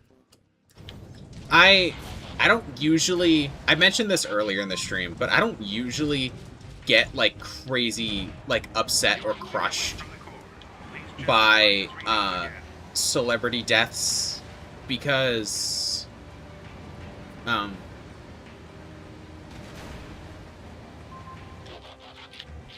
I don't usually get crazy upset over like celebrity deaths because, you know, I didn't know them personally. So for me it's more like, wow, that really sucks. And then we kind of just move on with our day. But this is the only one that's really, really hurt me this badly. Like, even compared to like losing Ozzy or Eddie Van Halen, you know, those really sucked, you know. I felt those, but I've been like mentally prepared for Ozzy's death for like a while. Eddie Van Halen was a big shock. Let's see. Am I going the right way? I think so.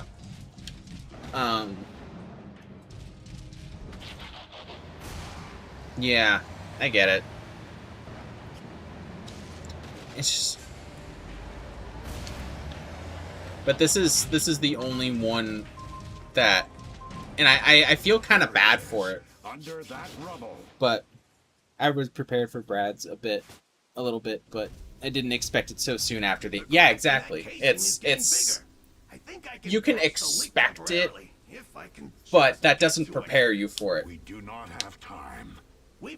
Like, I knew Peter Cullen was getting up there in age. I knew he was getting old. I think it was like 85-ish. Something like that. Like, I knew it was going to be soon. I just didn't.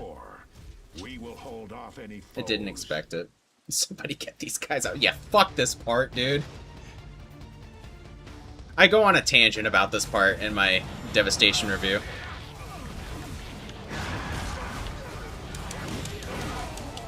I think we got it this time, though. It should be fun.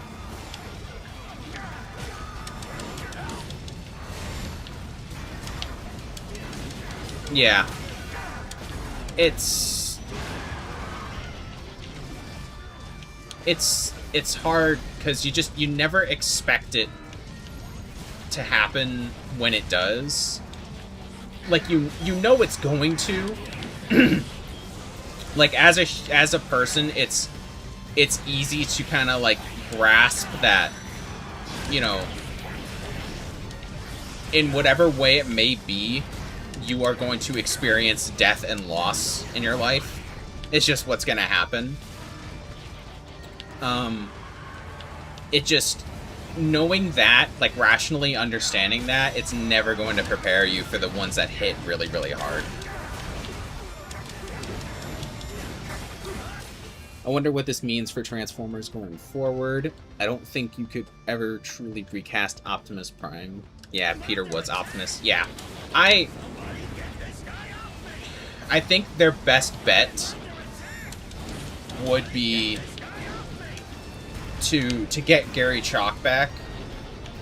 But for some reason, Hasbro or Paramount or whoever's in charge of that seems to be allergic to Gary Chalk. Because they wouldn't even get him back for Primal in Rise of the Beasts, which is absolutely horrendous. I mean,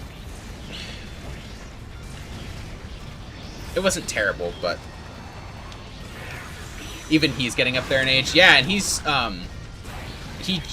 think he beat it, but he just had a cancer diagnosis recently, too.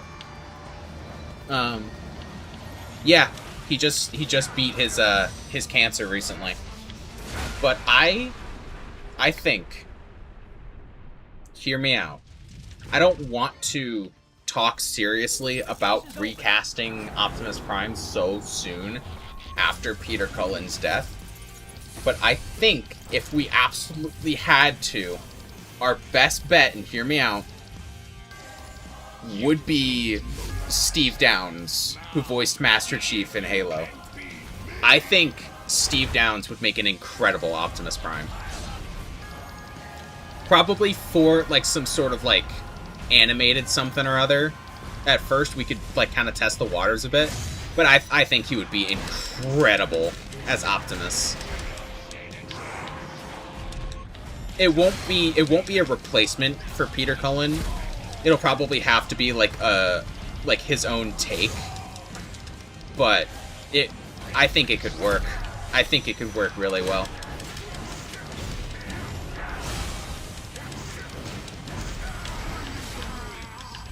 I could hear it. Yeah. I think he's said in an interview at some point, I saw a clip from an interview where he said he would love to be Optimus. So I think it could work. It'd be a lot better than Chris Hemsworth, good God. I mean, he did a fine job in Transformers 1, but like, Jesus.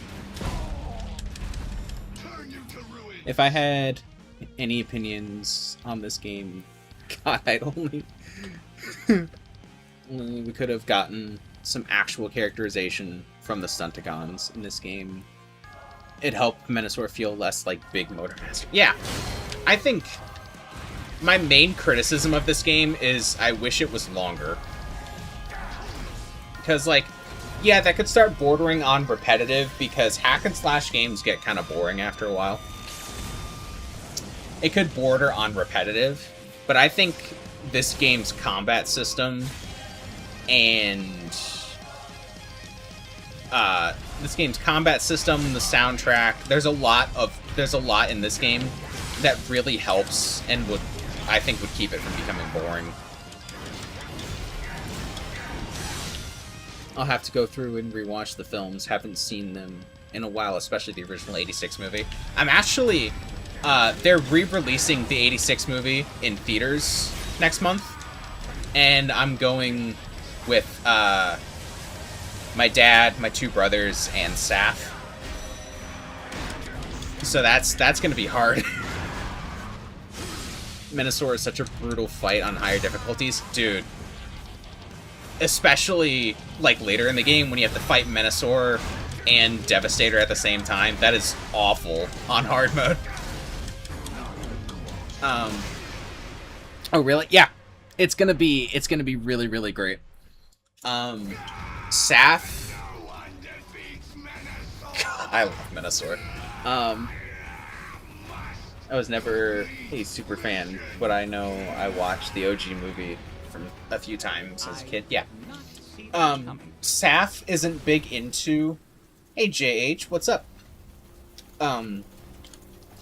Saf isn't big into Transformers, but she really wanted to be there with me for the 86 movie because she knows how important it is for me. And now it's going to be emotional support because I am going to cry. Minosaur is like Devastator, except they put him on crack. Yeah. I'm doing good right now. Well, that's good to hear. I'm glad you're doing good. I'm glad you could join us and have fun with all of us. But I will laugh last. They have gone through the space bridge. After them.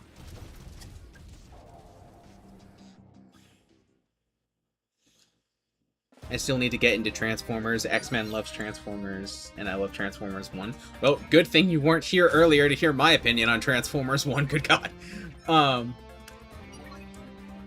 I think this game, either this game or the 86 movie, is a perfect way to get into Transformers. Because this game is phenomenal. Oh my God, I forgot how to pronounce. I forgot how to pronounce that word. This game's amazing.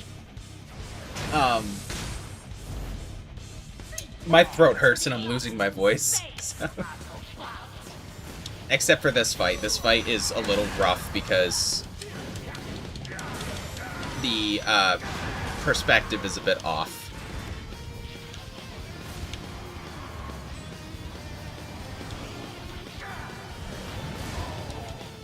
It was fine, but a bit predictable. I agree.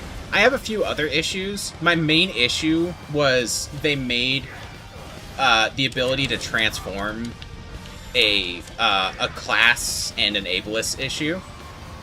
Oh my gosh. Nask, why? Alright, well, Nask is live, everybody. Does Paramount still care about Transformers? You know, I don't know. Because, there's talks of there being another Transformers movie in the works. But I'm not very hopeful.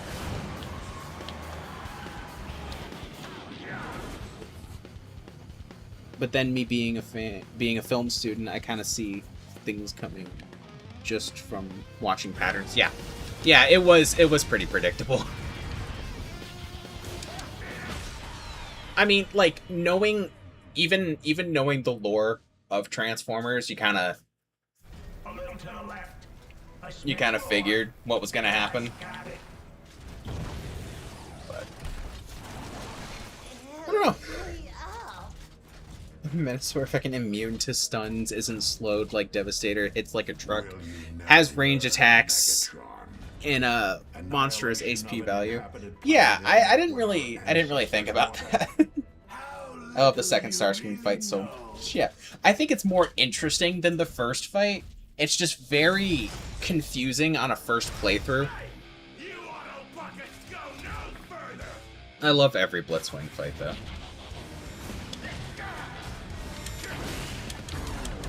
How many times do you fight Blitzwing in this game? Is it... I want to say 3? Because I think you fight him during the last boss rush, too. I know nothing about the franchise, and I picked Sentinel Prime as the bad guy the second he appeared on screen. Yeah.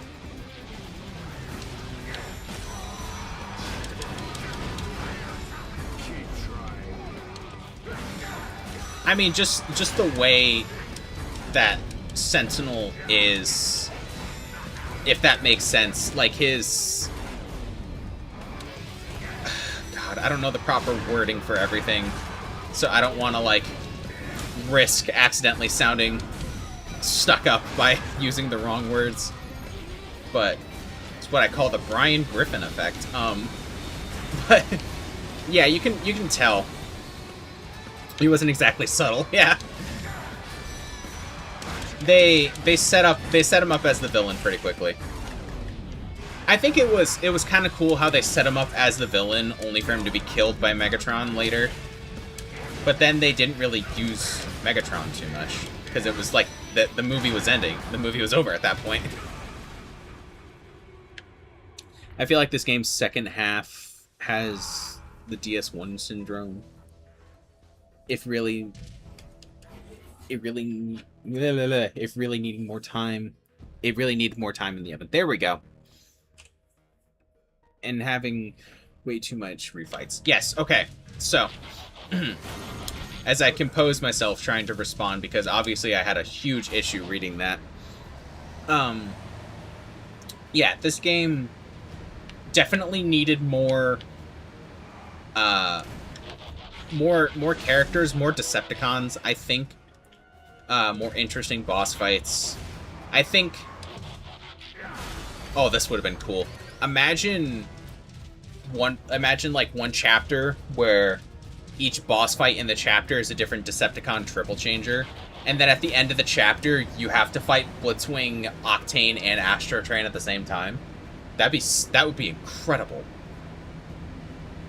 Or like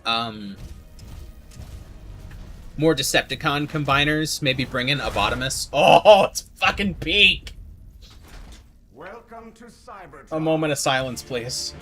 Shockwave, you cannot control plasma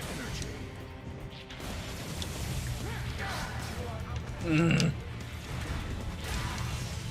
My favorite fight in the game. My half-asleep brain will pretend I know what all that is. Yeah. But yeah, I would like to see... Dude, can you imagine a Predaking boss fight in this game? That would be so cool! Imagine if the second half you fought the Stunticons after Menasor because they're pissy they lost. Yeah, like the Stunticons individually. That'd be cool. I still think a Predaking fight would have been so cool. We need more, like, media representation for Predaking.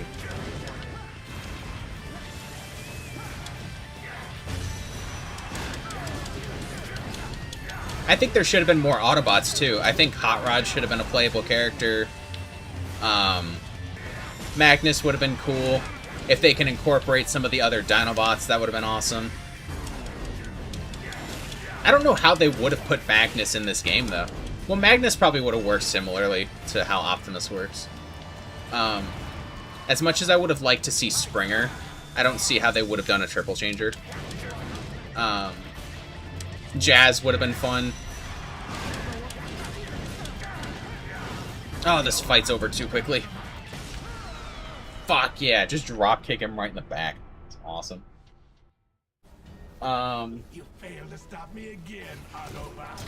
Is Optimus being 4 stories tall only a thing in the Bayverse because he looks so short? Yeah.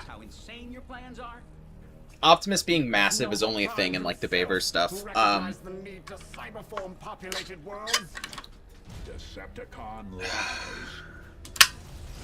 There's more of a height difference in G1 than there was in the Bayverse, because the Bayverse stuff, everybody was relatively the same height.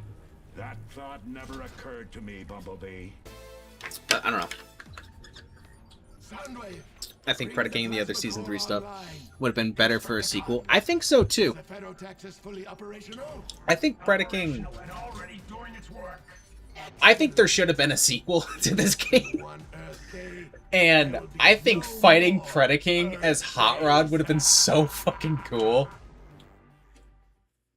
Or even as Rodimus, or even like you start the game as Hot Rod and then you transfer over to Rodimus. That would have been so cool. I think everybody from the '86 movie should have been in this game as a playable character. RC could have been really, really fun. Hey, look, it's Proto Galvatron. Oh, a Galvatron boss fight would have been so cool in this game. Patched. Let's move it. I loved Hot Rod as a kid. I did too. I'm kind of bummed that Hot Rod doesn't have any good, like, MP figures. Well, okay, there's the Fans Toys one, but that's hyper expensive.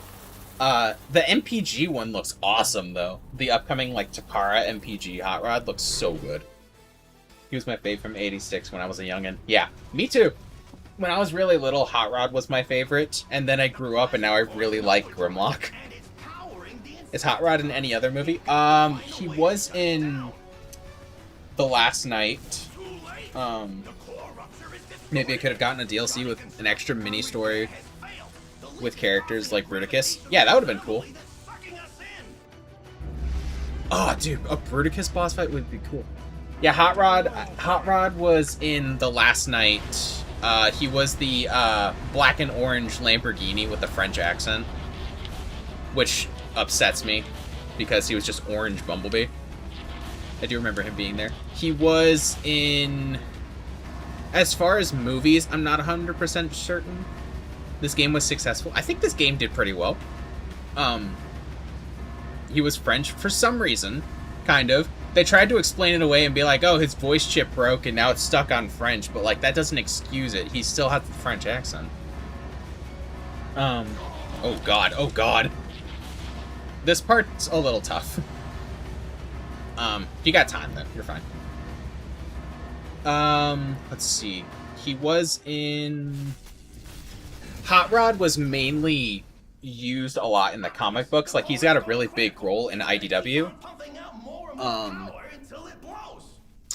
In terms of TV shows, he had a cameo in TFA, which is really cool because Judd Nelson actually returned to voice Hot Rod in TFA, which is really cool.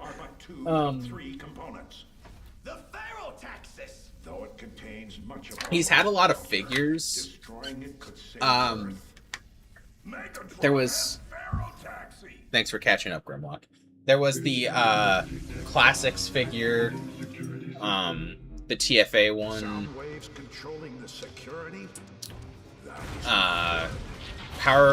was it Power of the Primes or Titan's Return? One of those ones. The 86 Hot Rod figure is really, really good. The MPG one seems to be strongly based off of the 86 Hot Rod, which is fine by me. That figure was already a micro masterpiece. That figure was already a micro masterpiece, and now it just scales with MP stuff, which is really cool. And it's cleaner. They cleaned up a lot of the gaps and the whatnot. It basically looks like if a third-party company upscaled it and added in gap fillers. I'm impressed Grimlock's smart enough to comprehend. Government to no kings. We gotta give Grimlock some more credit, guys. Come on. He did make Computron, after all.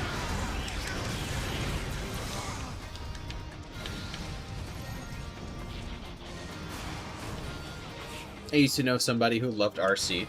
I like RC as a character. She's just very, like, underdeveloped, especially in, like, the G1 stuff.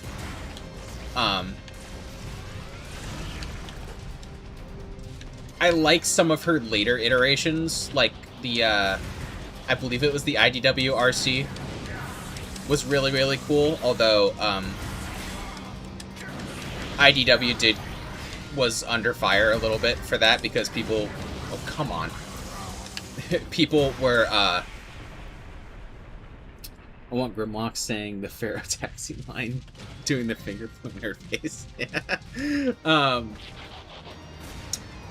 IDW did catch some flack because they were accused of being transphobic, which is really sad and stupid for their portrayal of RC, because basically what happened was, the way they explained it is the Transformers' brains, like Cybertronian brains, comprehend them as having, like, a male figure, I guess.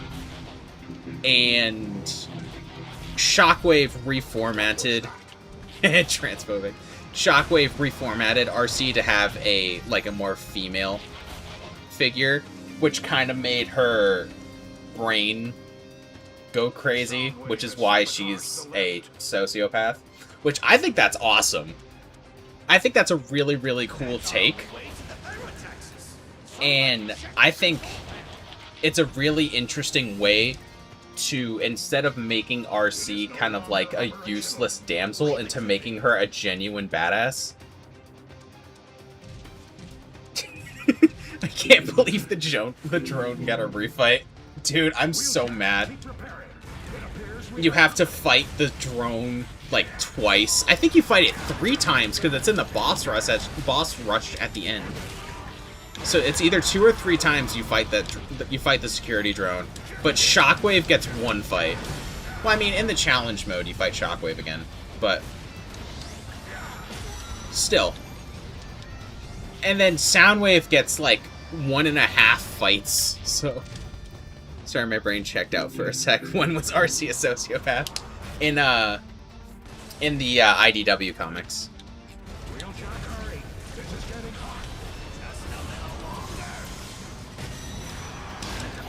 Shockwave did some stuff and made her a more effective soldier, in my opinion. I don't know, I don't like when RC is portrayed as, like,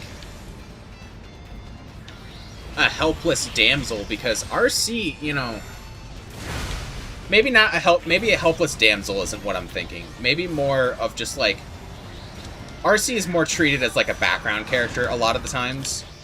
But you kind of got to be careful. You got to reach the delicate balance between, like, effective soldier. Because if you go too far in one direction, you start reaching girl boss territory, and nobody wants that. It didn't work for Alita 1. Alita 1 was awful in Transformers 1.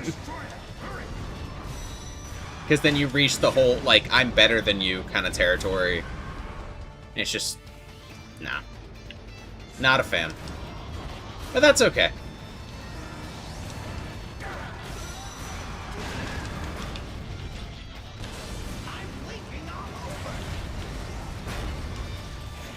I really liked,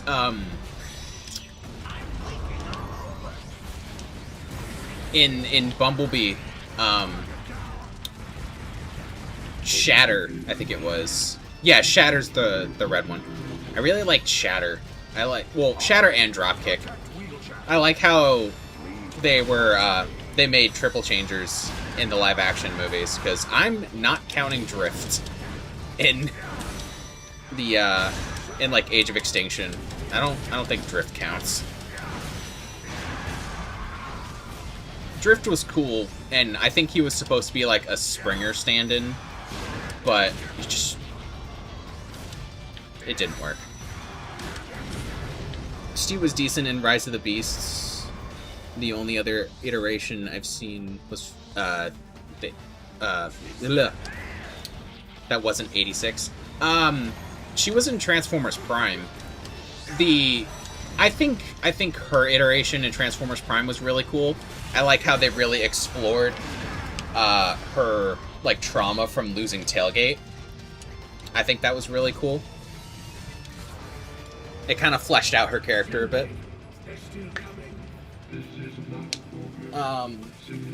I liked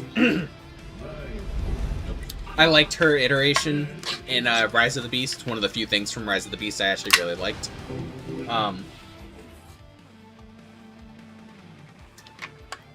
Sorry. But I really, really liked Arcee in Rise of the Beasts. I think my only problem is I think she was a little small. That's my only issue. I've seen pics of Prime RC, but I didn't recognize her because they made her blue instead of pink. Yeah. I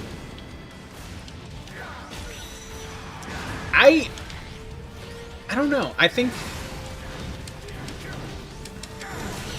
red fits her more as a character for RC, especially in like recent iterations, instead of her being effectively a background character like she was in 86. Well, she was a motorbike, yeah.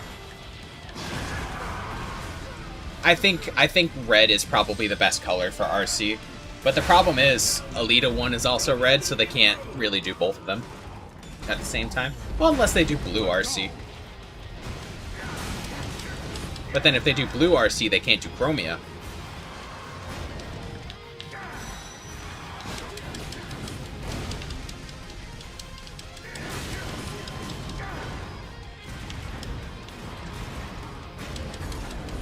I don't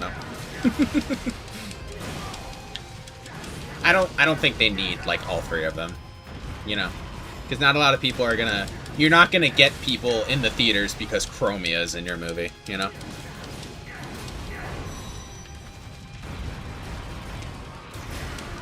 Come on. No. There we go. I guess I'm in a classic persist in that case. My gosh.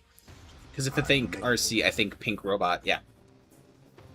Hey, you catch that Prime learns levitation? Yeah. JK, I don't know enough about the franchise to be considered a purist. Yeah. That's fine.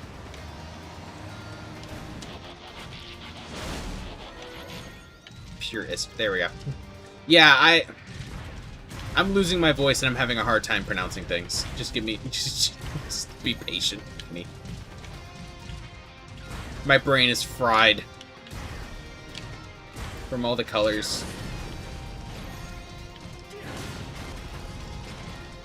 Ah, he got there in the end.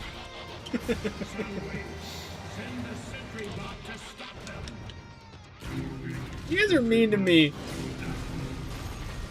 It's fine. I deserve it. The colors feel so right. Yeah, exactly.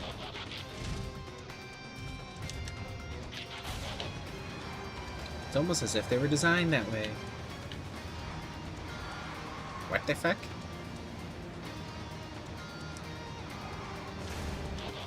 Okay, that's not open.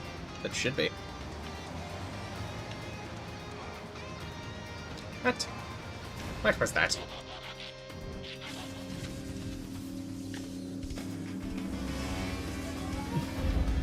I don't like that you fight the sentry drone twice. That makes me sad. It feels like a waste of a boss fight. He's got little stars. That's cute.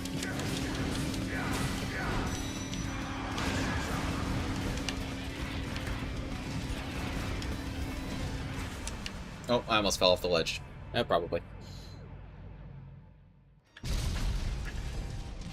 Just take my hand, we're gonna reach for the stars. That's funny. Evil and ominous. There we go. Or obligatory Linkin Park reference. Yeah, exactly. Boy's got schmoves, maybe he's goated. Yeah, where's the skill issue now? Huh? I'm gonna say skill issue when I beat the sentry bot in like 10 seconds. Maybe boy's sick with it, I don't know.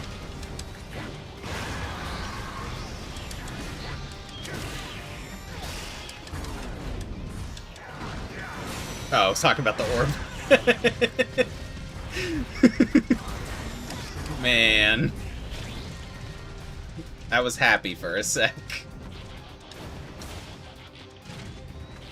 Oh well, that's fine. The orb. The orb of confusion. Prolonged exposure will cause confusion. As in, why am I fighting this thing again?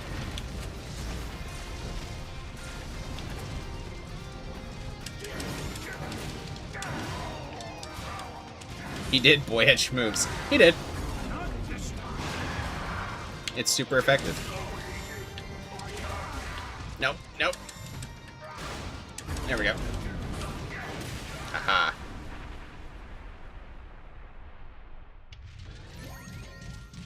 Your boy might be sick with it, though. Okay. I like to shmove it.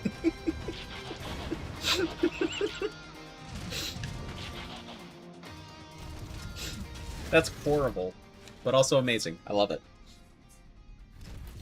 What's this? Like this place. Something smells. We like to. I agree, Shmove it. friend. I can sense it. A darkness. I can feel Nova Prime. The goodness within him. The nobility of his mission. To cyberform uninhabited worlds.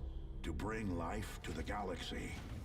But something went Nask is wrong. doing Heroes today, right? Darkness fell over him. A random question. Am I the only one who thought Corrupted him. the dual combiner fight was really poorly designed? He did I appear to destroy Earth, but only after agree, but encountering there's an some asterisk. singular entity. I agree that it wasn't Not great, just on destruction, because I don't like that it but was our destruction. just the same combiners that we fought before, but again. It's But I do really, really like the idea of fighting two combiners at once. That's pretty awesome. He is doing Heroes. Okay, so he will not be done before we finish. So, when we finish this game, you guys want to do a Cerberus raid on Nask? We'll raid Nask if he's still going when we're done. We're almost done with this game. We only have a few more chapters left. Bubble Bear! That should do it. He's doing all 4 teams, I think. Yeah, he's not going to be done before we are. Unless he decides to speedrun. Hey, look, it's Rumble! And then Frenzy shows up. What the... The game can't even decide who's Rumble and who's Frenzy. Because they're wrong. Rumble's the red one.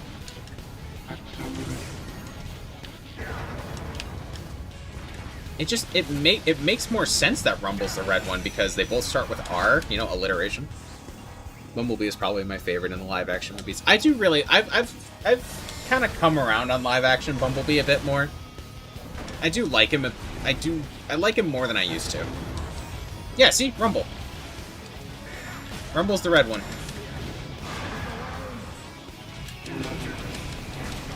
I Ravage. Great story, good music. Voices in Haley Steinfeld. Yeah, that's... Haley Steinfeld is a big plus for Bumblebee. That movie was so good. Hey, Buzzsaw! What's up? Rumble versus Bumble. Bye, Buzzsaw. I think it's really frustrating, mainly because, yeah, fighting two combiners sounds cool. But, man, the visibility sucks. It does. We will arrive any moment now.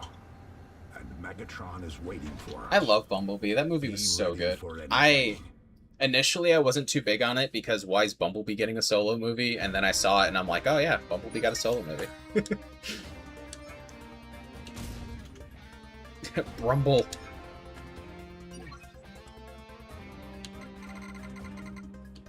You could just annoy everybody and refer to them as Frumble and Remsey. Which visibility wouldn't be nearly as bad if Menasor was normal speed. Yeah.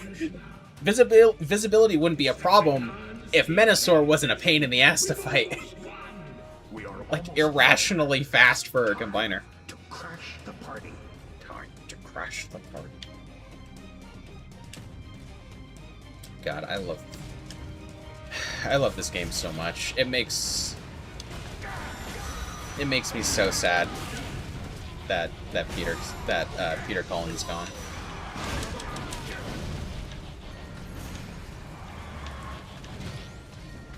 But also, it makes me really happy that he left such an incredible legacy behind.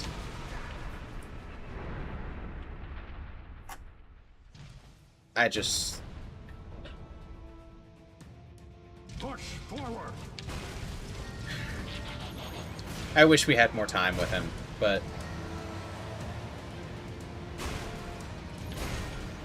You know? it was never going to be forever. But that's okay. Like I said earlier,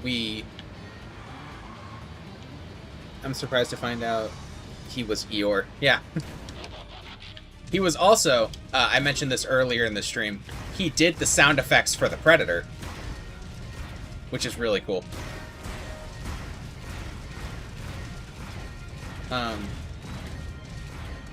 Like on higher difficulties, Minosaur's attacks come out really fast, which means not seeing him makes him damn near unforgivable. Yeah.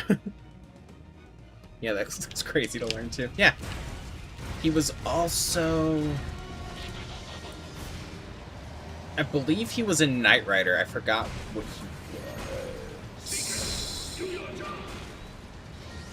I never really watched Knight Rider. My dad would be able to answer that, though.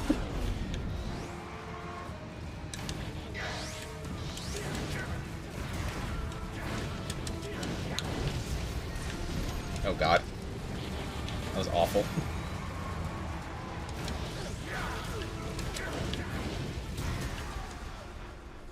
Haven't heard that name in years. Yeah. I forgot who he was, though. He wasn't... I don't think he was... No Decepticon is going to stand in our way. I don't remember.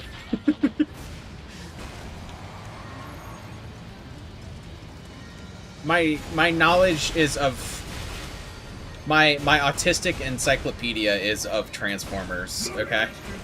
I could tell you everything that there is to know about Transformers, but I got nothing on anything else. Really want to do a challenge run through this game, such as having max rank every fight. Oh boy. Any kind of challenge run for this would be really cool. Like, I've finished this game on, I think, on almost every difficulty without dying. Oh, imagine this game without taking any damage. That would be rough. I know the feeling, yeah. Our favorite blue fast boy? Yeah.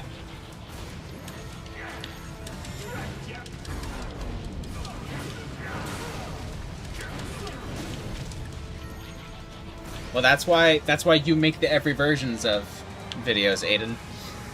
You're the entirety of YouTube's knowledge of Sonic, and it's very impressive. Cerberus, the king of Transformers Devastation? No. Nowhere even close. I'm not even, like... in most circles, compared to, like, other players, I'm not even good at this game. Would be the stray secret pellet. Yeah. Those stray shots might be a bit difficult. Might be a bit difficult.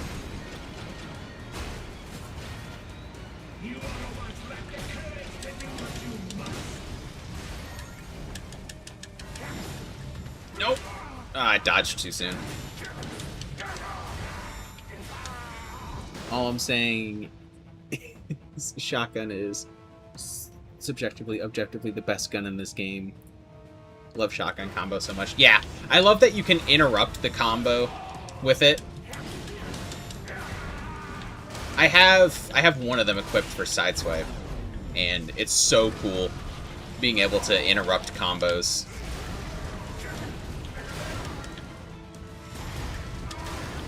I love that you can just interrupt combos in general in this game.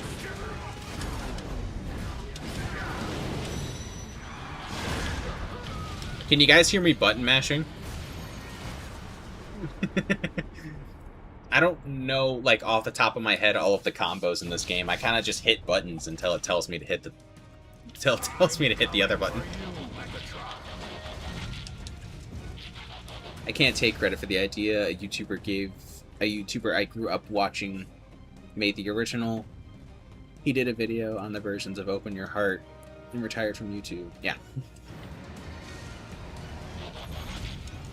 I mean, everybody's inspired by something, which is cool. I think that's really cool to think about.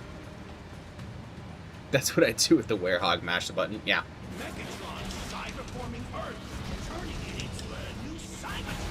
Yes, Wheeljack, we know. Unstable energy to speed up the cyberform.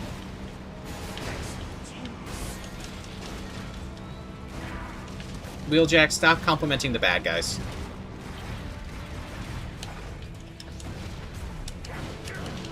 Nope, alright. Nope, alright.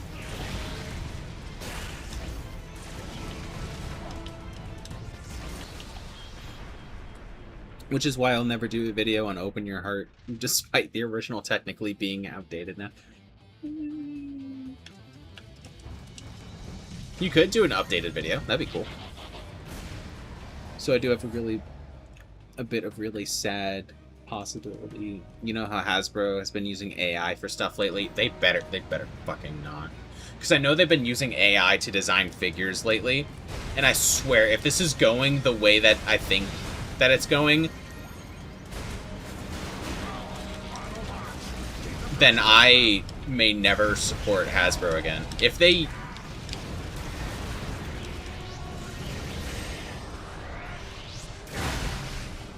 I don't think there's enough new versions to warrant a game, but meh, maybe. That would be... It would be cool. I could voice another character. Hasbro's doing what? Yeah, Hasbro is using AI to design figures, which is going to be so funny when their AI program just straight up steals engineering from a third-party figure and they get sued. Because yes, the third-party company doesn't own the character, but they do own the engineering and the designing of the figure, technically. So it's going to be so funny when Hasbro's AI program ends up straight up stealing stuff from a third-party figure. But I swear, if they use AI for Optimus, if they AI over Peter Cullen's voice for Optimus, I will never support Hasbro in anything ever again. I will sell all of my figures, even the ones that I like, and I will solely do third-party. I'm not even almost kidding. I'm not even exaggerating for the sake of comedy. I'll do it. I'm just saying they're absolutely low enough to use AI to mimic Peter. Yeah. Given how important he is to the franchise. Yeah, they would stoop that low, wouldn't they? I mean, they've gotten into the habit recently of, especially with the figures, of charging more for pretty much the exact same stuff, which is just subpar at best. Like $30, okay, $30 for Power Glide. Are you understanding what I'm saying? $30 for Power Glide. Are you fucking kidding me?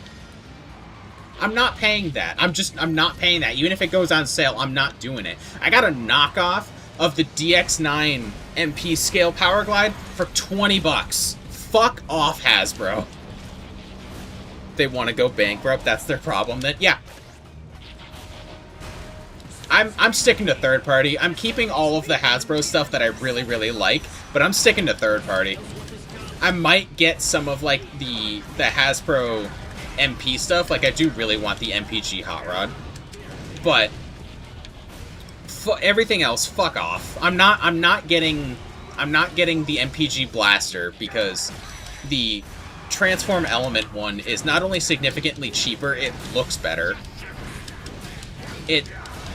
I will get the Missing Link stuff. I really like the Missing Link stuff. I want to get the Grimlock really badly. But oh boy, I just realized I'm never getting sponsored by Hasbro after that. That's fine. I'll take a sponsorship from Magic Square though. There'll probably be $60 here then when we like price gouging here. Yeah, look how much a leader class is over there. Over here, it's $60 for a leader class. It's ridiculous. I bought a Mario Galaxy movie figure to be customized, $40. Found out later in America, they're like $10, $15. Man. Yeah, look how much leader classes are over there. I can guarantee you a leader class transformer is probably going to be upwards of like $100 over there. They're like 60 here. It's absurd. When literally just like a year or so ago they were 50. Excuse me. I had a burp that wasn't coming out and it manifested as a hiccup. We're actually finishing this game a lot quicker than I thought. We're almost done, and we're only 2.5 hours into the stream. We might be able to do a Cerberus raid on NAS.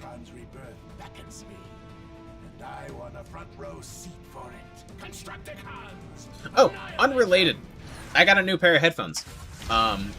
Because my previous ones, and I didn't know this was an issue, but apparently the specific headphones that I had before, they were the Razer Kraken whatever. They have an issue. I bought them back in January, and like the top headband piece, whatever the fuck they're called on headphones, just straight up snapped when I picked them up the other day. And because the warranty was with Allstate and not with Walmart, Walmart couldn't exchange them or give us a refund. And because of the warranty with Allstate, I wouldn't get a refund. I would just get a new pair. And since the previous pair broke literally a few months after owning it, I just figured I'll just get a new pair. And these ones were cheaper. I think these ones were like $30, but they're so nice. They're so comfy. And the middle like headband bit feels like it's either reinforced with metal or like a really durable plastic. Because like it's cold like metal, but it doesn't sound like metal when you tap on it, if that makes sense. I had a pair of headphones do that a month ago. Mine were a few years old, though. Yeah, these ones that broke, I bought them back in January. And they just broke, what was it, Tuesday? It was awful. I was so upset, and I couldn't see, like, any cracks in them at all or anything like that. I literally just picked them up, and they cracked. And then when Saf brought them to Walmart, when she took them out of the bag, it full-on snapped. That's pretty sucky. Yeah, but I mean, I got a really nice pair of headphones out of it that were pretty cheap. So, it kind of worked out.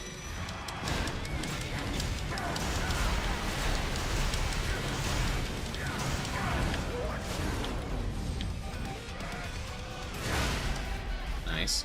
That's a lot less sucky. Yes, exactly. Gotta look at the positives. This will be a challenge. Oh boy. Okay.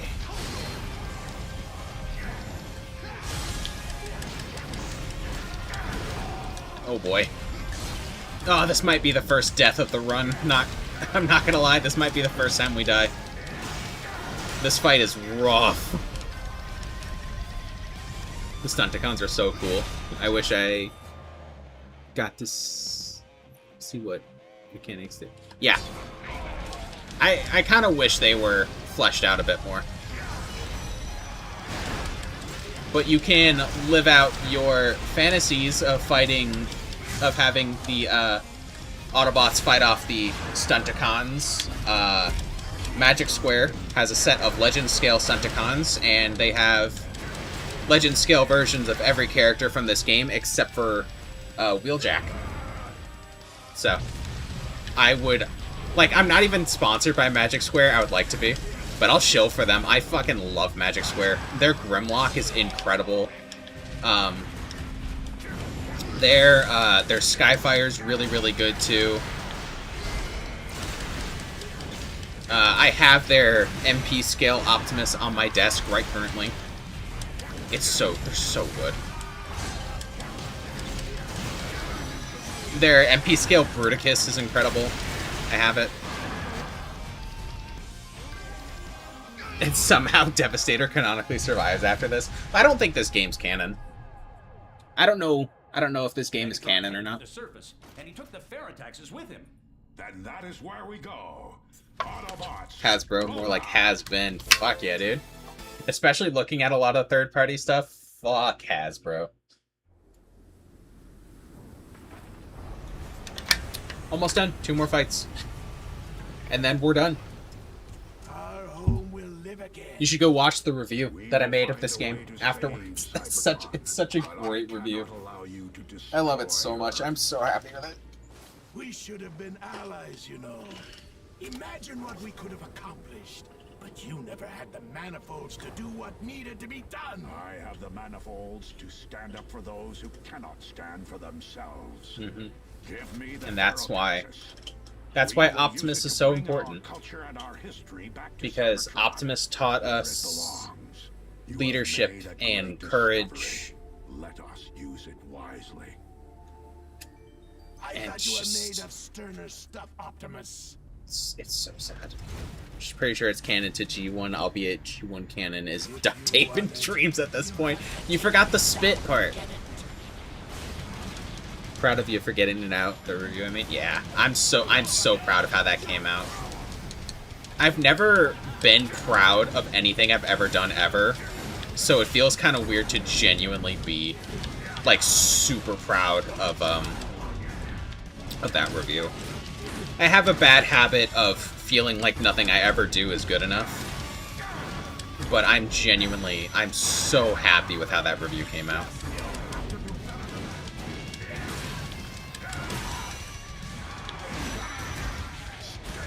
Oh, he's sick with it. Get him! Get him!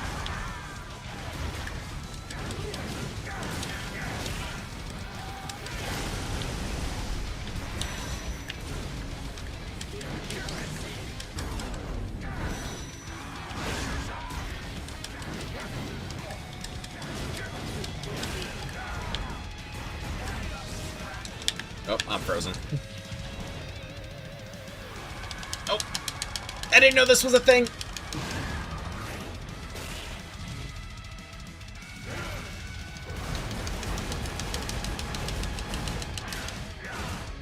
Yeah.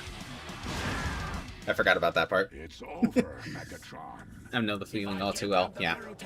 God, I love the Megatron refight, especially that they wait so long to drop the hammer. Yeah.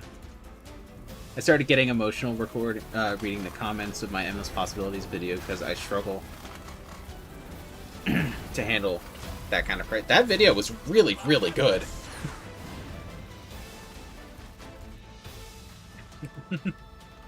That Endless Possibilities video was phenomenal. Not just because Endless Possibilities is one of my favorite vocal tracks for Sonic, but that video was so good. You did a great job, Aiden. Everything that you make is incredible, Aiden, and don't you ever think otherwise. You inspire me to be better. You, Nask, the entire Sonic community, you guys all inspire me to be better. It is the video I'm most proud of. Yeah.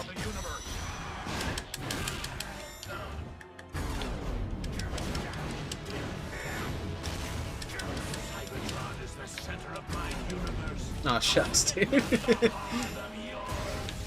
Cybertron is about all life destruction to keep Cybertron unlike. Oh boy, oh boy, oh boy. Why is he spirit bombing me? A Dragon Ball reference in my Transformers game?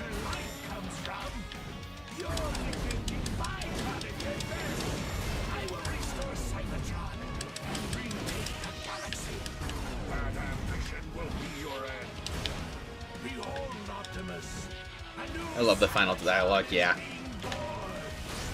I've heard anyone I've never heard anyone say I've inspired them before. Normally it's me saying that. Yeah, well, there's a lot about, I mean, you as a person especially, but also your content that really inspires me. Like the way you make thumbnails, for example. You make some of the best thumbnails that I've ever seen on YouTube. Hands down. And I'm not just saying that. He did the thing from the movie! Everybody point and laugh. But yeah, for sure, 100%, you make some of the best thumbnails that I've ever seen on YouTube. Your editing style is absolutely amazing. Your production quality is fantastic.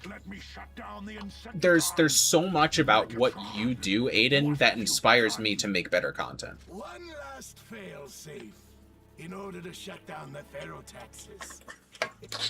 And I think you need to hear that more often. You hold the fate of Cybertron in your hands, Prime. I'm not even trained, it can't be that great. And I have the courage Well, to make the right decision. I think you are. No!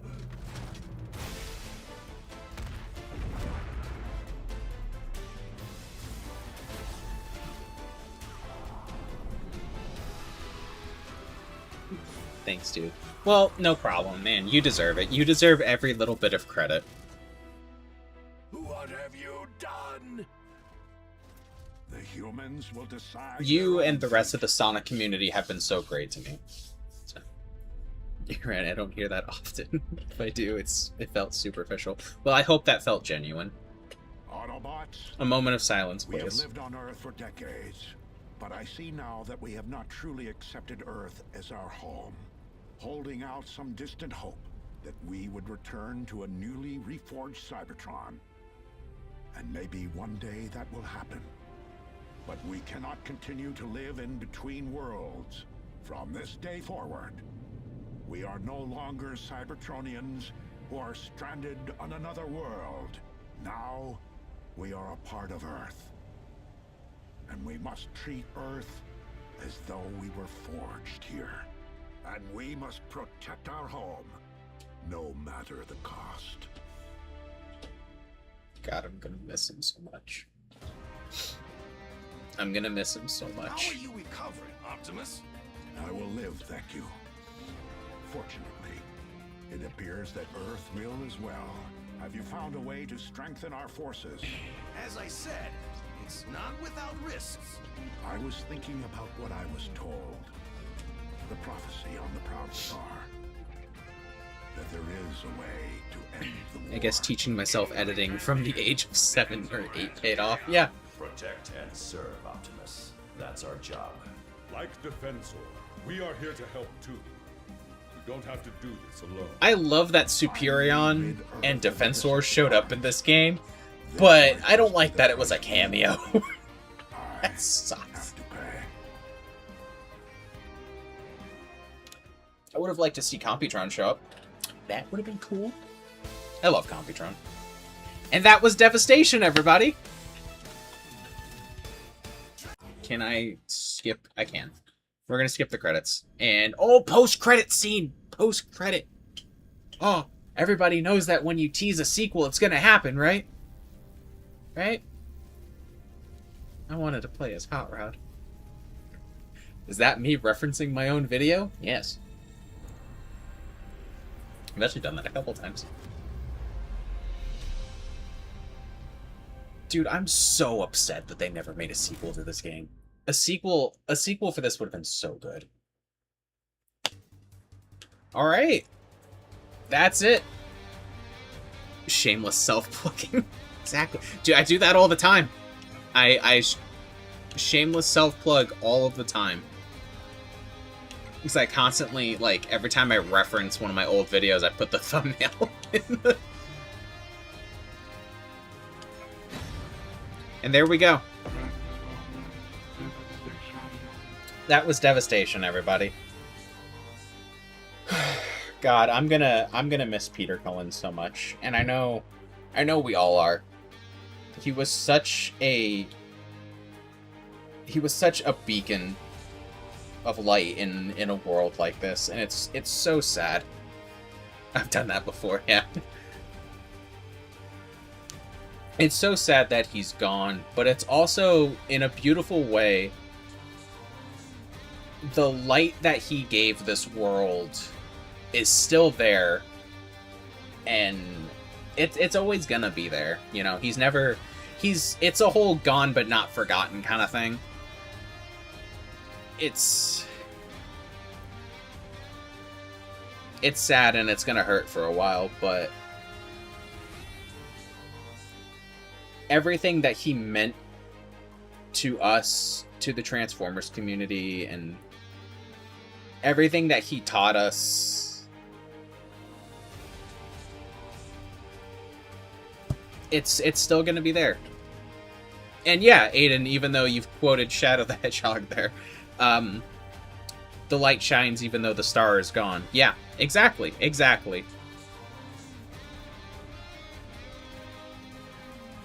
Yeah. Physically, he's gone, but in spirit, he's always going to be with us. And I think that's beautiful. I think that's amazing that we got so lucky that a man like Peter Cullen was able to be immortalized. Movie Shadow, not 05. Gosh, no. Yeah, I wouldn't expect Shadow 05 to be that deep. But yeah, it's amazing that we got so lucky that a man so amazing like Peter Cullen was able to be immortalized in such a way. And that he can forever make generations upon generations of people happy with the work that he did. And I think it's beautiful. I think it's absolutely wonderful. But a little bit of a short stream. Deep in shit, maybe. That being said, I guess that's gonna be it. I mean, we finished Devastation. What else are we gonna do? Why don't we all head over to Nask's stream, do a Cerberus raid, Shiitake the mushroom.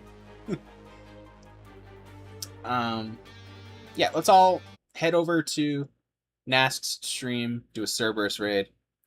I appreciate all of you coming out and chatting with me and talking about Transformers. I love Transformers more than anything else, more than any other franchise. But I'm glad all of you came out to hang out with me, to talk with me, and to celebrate the life and the legacy of Peter Cullen. It was a great stream, dude. Well, I'm glad that you came out, Aiden. That being said, we're gonna end the stream there. I hope you all enjoyed. As I say at the end of my videos, thanks for wasting your time with me, and I will see you in the next one. Bye.